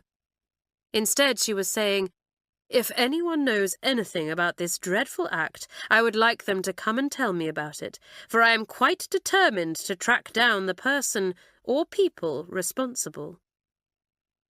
But how dreadful to think that any of the St Clare's girls would do such a thing. Janet put up her hand and said, "Miss Theobald, could someone from outside have got in and damaged the garden?" "It's possible, I suppose, though I can't imagine what motive they would have had," replied the head. "Hopefully we will soon find out. That is all I have to say at the moment." A babble of voices broke out as the head departed, and it was left to the mistresses to restore order. Margaret Winters followed Miss Theobald out, catching up with her outside her study. "Miss Theobald," she said, "something has just occurred to me." "Yes, Margaret," said the head. "Well, I don't want to accuse anyone, or anything, unjustly," said Margaret at her most earnest. "But, well, I don't suppose that goat of Kitty Flaherty's could have had anything to do with this, could he? You see, I was reading something the other day, and apparently some animals are affected by the full moon and go quite mad. There was a full moon last night, and perhaps it caused Kitty's goat to run riot in the garden." Miss Theobald smiled faintly. "That was the first thing that occurred to me too, Margaret. This full moon madness sounds like a lot of superstitious nonsense to me, but McGinty's healthy appetite and mischievous nature made me suspect him instantly. As soon as the damage was discovered, I sent the gardener to check on him, but McGinty was safely in his stall with the door securely bolted, so it cannot possibly have been him." Margaret almost reeled with shock, but managed to hide this from their head, saying lightly, "Oh, well, it was just a thought." "And a very good one," said Miss Theobald. "I appreciate your concern, Margaret, and if you have any more ideas as to who the culprit could be, please share them with me." The head went into her study, and Margaret, her mind in a whirl, walked away. She desperately needed to think. It was just possible that McGinty might have managed to jump the fence and make his way back to the stables, but there was no way on earth that he could have locked himself back in. Margaret fretted and puzzled over the mystery, but could not work out how the goat had managed to put himself in the clear like that. The only thing that she was certain of was that her cunning scheme to get both him and his mistress into trouble had failed. The entire school, girls and mistresses alike, turned up to Mamselle's slideshow. Hot-tempered the French mistress might be, But she was also big-hearted, and everyone was extremely fond of her. A big screen had been rigged up on the stage, and in front of it stood a projector on a table. Grace was there, carefully arranging piles of slides, and she looked up and grinned as the second and third formers filed in. They all knew that she and Kitty had spent a long time in the darkroom that morning, and realised that whatever they had been doing had something to do with the surprise Kitty had planned for Margaret tonight. They took their seats near the front, just behind the chattering first formers. Soon the big hall was filled to bursting, and a huge cheer went up when Mamselle walked onto the stage, and thoroughly enjoying being the centre of attention, she beamed round for a moment before holding up her hands for silence. "Thank you all for coming," she cried. "Tonight I take you on a tour of La Belle France. Miss Adams, if you would be good enough to turn off the lights, we shall begin." Miss Adams obliged, and Mamselle showed the first slide, which was of the main street of a pretty little French town. "This is where I grew up," explained Mamselle, a note of pride in her voice, "and where many of my family still live." She went back to the projector, and the picture changed. "Here is the house where I was born. My brother Pierre lives there now, with his wife and their many children." And so it went on. The views of France were most interesting, but soon Mamselle began to introduce more and more slides of her family, accompanying them with long anecdotes, and some of the girls began to grow a little restless. "Now I shall show you a picture of my youngest brother," said Mamselle proudly. "Regardez Alphonse." She clicked the slide into place, and a shout of laughter went up. "Tiens!" cried Mamselle, most offended. "Why do you laugh at the so handsome Alphonse?" "It isn't the so handsome Alphonse, Mamselle," called out a cheeky first former. "It's the not-so-handsome McGinty." Mamselle spun round so quickly that she almost overbalanced, and saw at once what had made the audience laugh so uproariously. For there, on the screen, instead of her brother, was indeed a picture of McGinty. He was in his stall, and bending over him was a dark figure, its back to the camera. "Mon Dieu!" Mamselle exclaimed. "How can this be? Never have I taken a photograph of this bad goat." Bustling over to the projector, she changed the slide, and McGinty appeared again. This time the figure with him was turned towards the camera, and a murmur broke out as everyone recognised the head girl. "Grace!" shouted Mamselle angrily. "You have done this on purpose! It is abominable! The show must be abandoned!" But Miss Theobald chanced to look round at Margaret. The girl was huddled in her seat, red-faced, looking as if she wanted the ground to open up and swallow her. "No, Mamselle," said the head, standing up. "I would like you to carry on. Please show the next slide." The second and third formers caught one another's eyes, alight with excitement. Clever little Kitty. Margaret had stirred up trouble for their forms by using her camera, and now Kitty had turned the tables on her. Several slides followed, each more shocking than the last. There was Margaret, entering the kitchen garden, pulling McGinty behind her. Then shocked gasps and angry murmurs ran round the hall as the head girl was caught in the act of ripping a plant from the ground, an expression of real spite on her face as she did so. At the back of the hall, Jenny Mills and Barbara Thompson exchanged shocked glances. Neither of them particularly liked Margaret, but they would never have believed that she was capable of such meanness. But the mood in the hall changed completely when the final picture appeared on the screen. Kitty had caught the moment perfectly, and the school was treated to the sight of Margaret sprawling in a most undignified manner on the compost heap, while McGinty stood triumphantly nearby. A great cheer arose, and a group of excitable first-formers cried, "Hurrah for McGinty!" Then the screen went blank, and Miss Adams turned the lights back on. The French mistress, still a little dazed and bewildered by the turn of events, blinked, while Miss Theobald said, "A most interesting and informative evening, mademoiselle. Margaret, I will deal with you tomorrow." With that, the head left, in her usual calm, dignified manner. Margaret, meanwhile, felt far from calm and dignified as she got to her feet and faced the hard, scornful eyes of her fellow pupils. Even the mistresses looked at her with utter contempt. It was more than she could bear, and with a sob, she fled from the hall. "Something got your goat, Margaret," Doris called after her, and everyone roared with laughter. "Phew!" said Pat. "That was quite a show." "Wasn't it just?" exclaimed Janet. "And to think I was worried that it was going to be boring." Isabel looked across at Kitty, who was being clapped on the back by a group of fourth-formers, and laughed. Nothing is ever boring when Kitty Flaherty is around. Chapter 18. Margaret in Disgrace.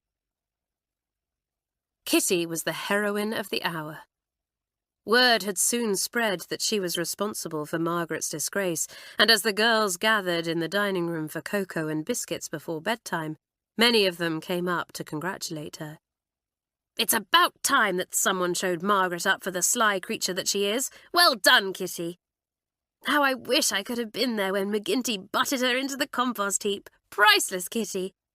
Thanks to you, we won't have to put up with her as head girl any longer, Kitty. Good work." "My goodness," murmured Hilary to the twins. "Much more of this, and Kitty's head will be so big that she won't be able to get through the door." But Kitty, as usual, seemed quite unaffected by the praise heaped upon her, saying modestly, "It was nothing, to be sure. I couldn't have done it without Grace, for she lent me her camera and taught me how to use it, as well as doing all the hard work in the darkroom." So Grace received 3 cheers as well. Then the mistresses decided that there had been quite enough excitement for one evening, and ushered the lower forms off to bed. "Do you suppose Margaret will be expelled?" asked Alison as she changed into her pyjamas.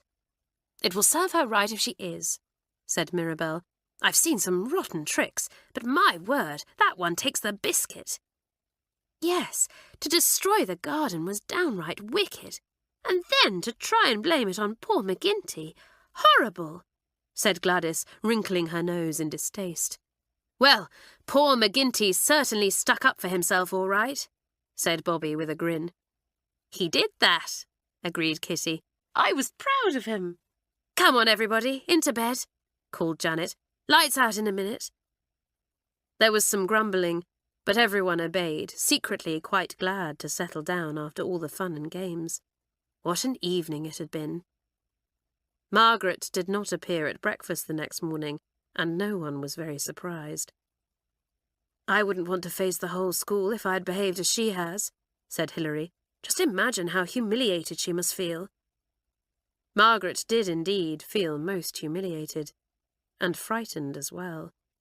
She had barely slept at all that night, trying to think of some way to explain her extraordinary behaviour to Miss Theobald.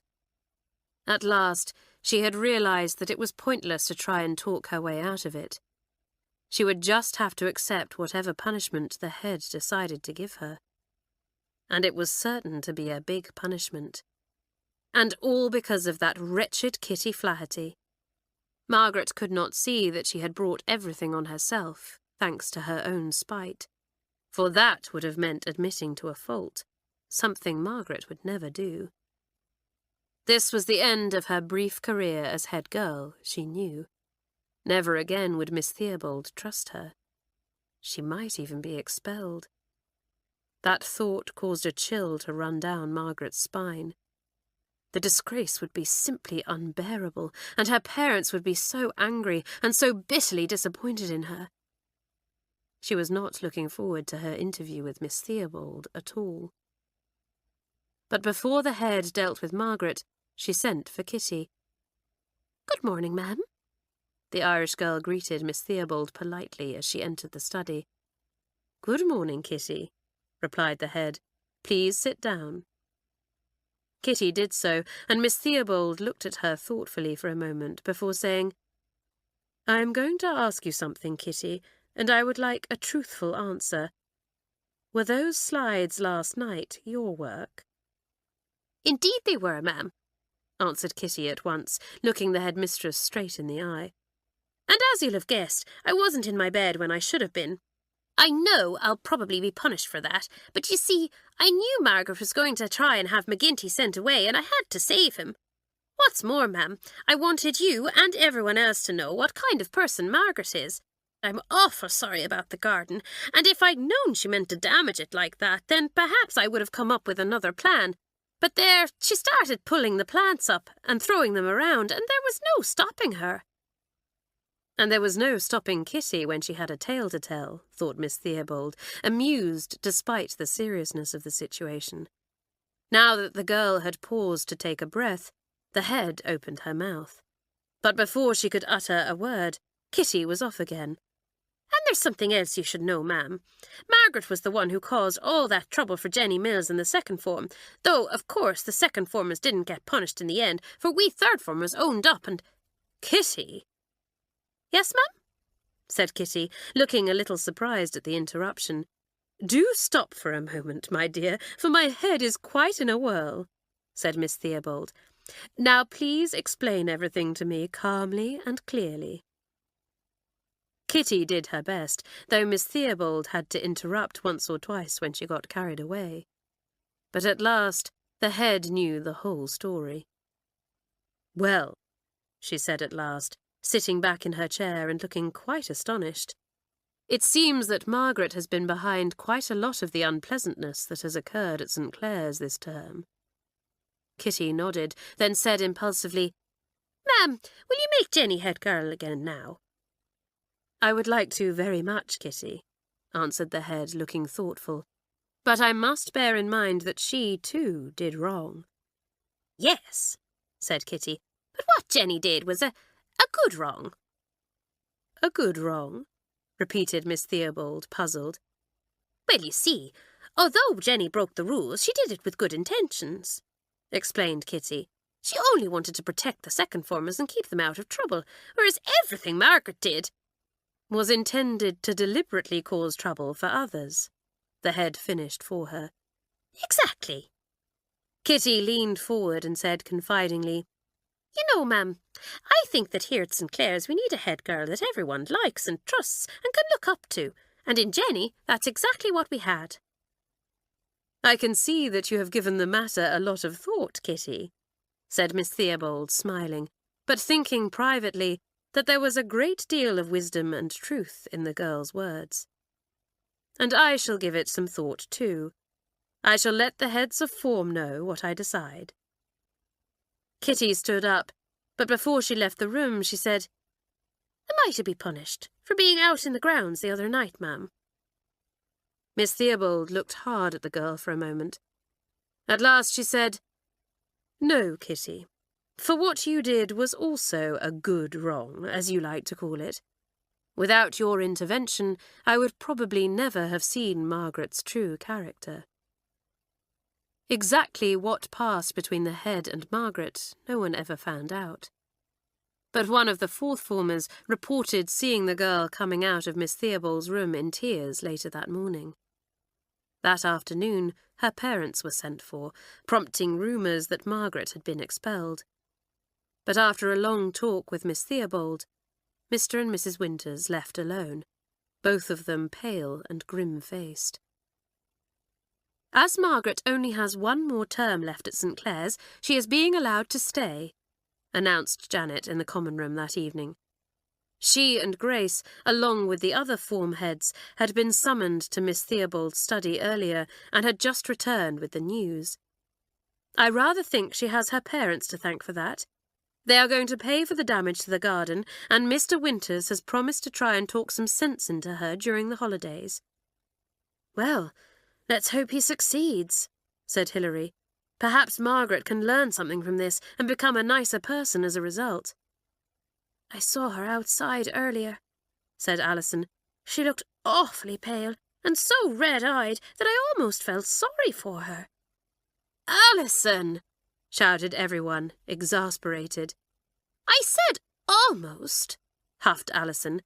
"Then I remembered how she betrayed my trust and caused trouble over our trick, and how she tried to get McGinty sent away, so I don't feel sorry for her at all anymore." "Thank heavens for that," said Pat. "Janet, did Miss Theobald say anything about who is to be head girl now?" "Yes, I was just coming to that," said Janet, smiling broadly.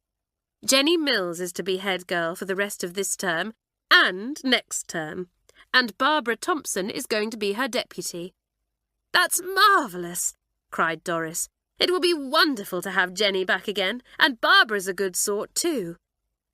Everyone agreed heartily with this, and both forms felt highly honoured when, just before bedtime, the head girl herself dropped into the common room. "I just wanted to thank you all," said Jenny, smiling round. "I know it's because of you kids that I'm head girl again, and I can't tell you how thrilled I am. Kitty, you deserve a medal." Kitty laughed and said, "Sure, Jenny, and it's McGinty you ought to be thanking. He's the real hero." "Yes, I've already been to see McGinty and taken him some biscuits as a treat," said Jenny. "Judging by the way he snatched them from my hand, I think he enjoyed them." "Well, wasn't that nice of her?" said Amanda once Jenny had left. "You know, now that everything has turned out right, I think I'm going to enjoy the rest of the term." "What's left of it?" said Carlotta. "Only 1 week to go, and then it's home for the Halls." Kitty sighed. "It's home for good as far as McGinty and I are concerned." "Golly, so it is!" cried Isabel. "I'd forgotten you were only with us for 1 term, Kitty. You've fitted in so well it feels as if you've been here forever." "We shall miss you both," said Bobby, looking glum. "I don't suppose your people will decide to stay in London a bit longer so that you can spend next term with us too." Kitty shook her head. "I'm afraid not. Father's finished his research, so they're coming to collect me on the last day of term. Then it's back to Kilblarney for all of us.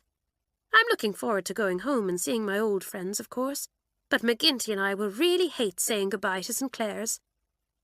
"Everything's changing," sighed Grace. "Tomorrow night we second-formers are moving into our new common room." "Oh, yes," said Doris brightly. "Well, that's good news anyway. It'll be nice to come in here and be able to bag a seat without you great lazy lumps hogging all the comfy chairs." "Ow! No, Grace, don't! I was only joking." Everyone laughed as Grace began pummelling Doris with a cushion, and the atmosphere in the room brightened again. Chapter 19. Home for the Holidays.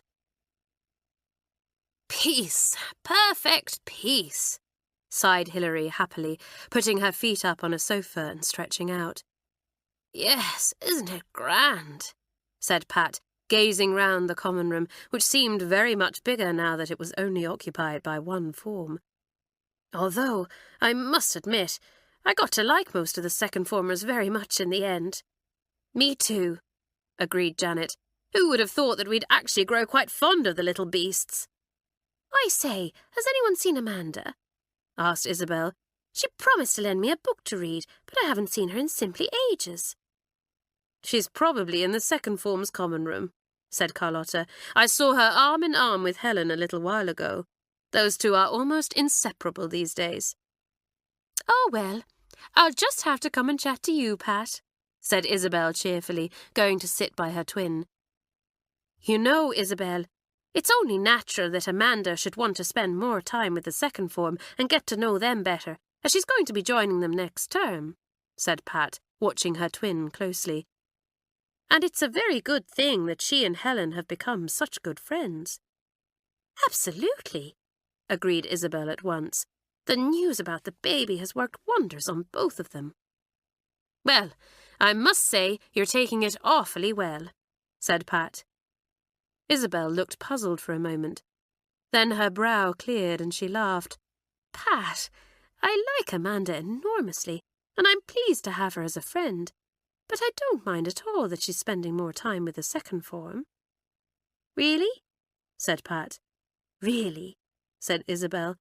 I think you and I have both learned a valuable lesson this term, that no matter how many friends we make, no one will ever come between us." Pat nodded solemnly. "You're quite right, old thing. I say, won't it be fun next term to come back to school together and to have our beds next to one another again?" "I'll say," agreed Isabel. "But let's not talk about next term just yet. We have the holidays to enjoy first, and I'm looking forward to them so much." All of the girls were looking forward to the holidays, and the last few days of term simply flew by. Then, all of a sudden it seemed, it was the last day of term and everyone was packing to go home. In the third form's dormitory there was complete chaos, and girls hunted high and low for missing stockings, lost toothbrushes, and a dozen other things that seemed unaccountably to have disappeared. Hilary, who was always very well organised and had packed most of her things the night before, was looking out of the window. Suddenly she cried, "Good gracious! Someone's parents have arrived early. Why, Kitty, I do believe they're yours." "No, mine wouldn't turn up at this hour, Hilary. They know that it always takes me ages to pack." Carlotta, who had joined Hilary by the window, looked out and said, "They are yours, Kitty. I recognise your father's red hair." "Now, what do you suppose they're playing at?" said Kitty, sounding mildly annoyed. "Ah, well, I suppose I'd better go down and greet them." The rest of the third form, glad of an excuse to abandon the task of packing for a while, followed the Irish girl downstairs, where they found Mr. and Mrs. Flaherty in the big entrance hall. They looked rather lost, but their faces lit up when Kitty appeared, and she ran towards them, hugging first one, then the other. "But, Mother, what are you doing here so early?" asked the Irish girl at last. "Why, you asked us to collect you soon after breakfast, dear," said Mrs. Flaherty. "No, I didn't," said Kitty, puzzled. "Ah, now you did," said her mother, reaching into her handbag. "Sure, and here's a letter from you that came a few days ago. See, it says, 'Looking forward to seeing you soon after breakfast.'" Kitty took the sheet of paper, frowning over it for a moment. Then she gave a laugh and said, "It says, 'Looking forward to seeing you soon.' Then there's a full stop and a new sentence which begins, 'after breakfast.' And then I went on to tell you about something I was doing that day. Honestly, Mother." The watching third formers laughed as Mr. Flaherty peered over Kitty's shoulder and said, "Sure, and it is a full stop. I can see it now. Ah, well, we're here now, so what's to be done?" At that moment, Matron came bustling into the hall, crying, "You third formers should be upstairs packing." Then she spotted Kitty's parents. "Hello there. Have you come to collect one of the girls?" "We have indeed, ma'am," said Mr. Flaherty, "but it seems we're a little early." "My goodness, there's no need to ask whose parents you are," said Matron, her plump face creasing into a smile. "Now you come along with me, Mr. and Mrs. Flaherty, and we'll see if we can find you a cup of tea. And you girls, go and finish your packing, unless you want to spend the holidays at school." Much as they loved St. Clare's, no one did wish to spend the holidays there, and the girls sped away. Seeing her parents seemed to have spurred Kitty on, for she finished her packing in record time, then dashed out of the room. "I say, where's Kitty gone in such a hurry?" asked Bobby. "I hope she hasn't left without saying goodbye." "No, for she's left her case here," said Gladys. "I dare say she'll be back shortly." Kitty was back shortly, but she wasn't alone, for she was accompanied by McGinty, looking very jaunty at the prospect of new surroundings. The girls greeted him warmly, and Janet laughed. "If Matron comes in and sees him, she'll blow her top." "No, boy, you can't come home with me," said Mirabel, as the little goat tried to scramble into her case. "And I hope your hooves aren't muddy, for you have just trodden all over my pyjamas." "Now behave yourself, McGinty," said Kitty sternly, pulling him away. "Oh, dear, perhaps bringing him in here wasn't such a good idea." "Well, we'll have to leave in a minute, so he won't have time to get into much mischief," said Pat, shutting her case. "Are you ready, Isabel? The coach will be here soon." Downstairs was a hive of activity as girls ran around saying goodbye to mistresses, exchanging addresses, and making arrangements to meet in the holidays, all at the tops of their voices. Matron appeared and clapped her hands over her ears, crying, "My goodness, I've never heard such a dreadful racket. I thought there was a riot going on in here." Then she caught sight of McGinty and shouted, "Kitty Flaherty, what is that goat doing here?" Mr. Flaherty, who along with his wife had followed Matron into the hall, said, "Don't you worry, ma'am. We'll take Kitty and McGinty off your hands now, and I dare say you'll be glad to see the back of them, for they're troublesome creatures, the both of them." "Well, I don't know about that," said Matron, her face softening. "They've certainly brightened things up around here." "Have I given everyone my address?" asked Kitty, picking up her case. "Now don't forget, everyone. If you're ever in Kilblarney, be sure to drop in." "Kitty!" came a voice from behind her, and the girl turned to see Mamselle coming towards her, arms outstretched. "So the time has come for you to leave us," she said, giving the astonished Kitty a big hug and planting a smacking kiss on each of her cheeks. "Ah, what trouble you have caused us this term, you and that bad goat. But we shall miss you." Then, to Kitty's further amazement, the French mistress bent down and tickled the little goat under his whiskery chin. This was exactly where he liked to be tickled most, and McGinty decided that Mamselle, who had never been a great favourite of his, wasn't such a bad sort after all. A bowl of freshly cut flowers stood on a low table nearby, and turning his head, the goat plucked one out. Holding it between his teeth, he gently nudged Mamselle, the watching girls helpless with laughter, as she took it from him and tucked it behind her ear. The spectacle was so comical that even Miss Jenks and Miss Adams couldn't hide their smiles, as a delighted Mamselle cried, "See! He is not a bad goat after all, but a good one." "Sure and he is that, ma'am," said Doris, imitating Kitty's accent to perfection and making everyone laugh even louder. "Goodbye, Kitty. Don't forget to write. Goodbye, McGinty." And amid a chorus of farewells and a sea of waving handkerchiefs, Kitty, her parents, and McGinty left. Hilary sighed. "Blow. I do wish Kitty could have stayed on. She was such fun." "Cheer up, Hilary," said Isabel, patting her on the shoulder.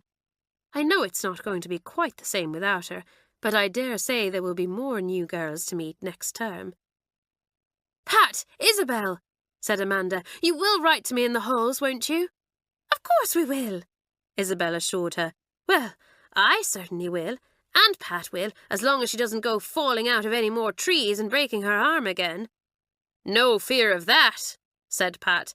"I'm going to sit quietly and not move from the sofa at all during the holidays, so I shall be perfectly safe." "Come on, Amanda," called Helen, rushing up to the third formers. "Mummy and Daddy are here." "Marvellous," said Amanda, smiling widely. "I can't wait to see them both. Wonder if they thought of any names for the baby yet." And arm in arm, chattering happily, the two stepsisters walked off. "Well, if you'd told me at the beginning of term that those two would end up being the best of friends, I would never have believed it," said Bobby. "It's been a strange term altogether," said Pat. "Who would have guessed that Jenny would resign as head girl?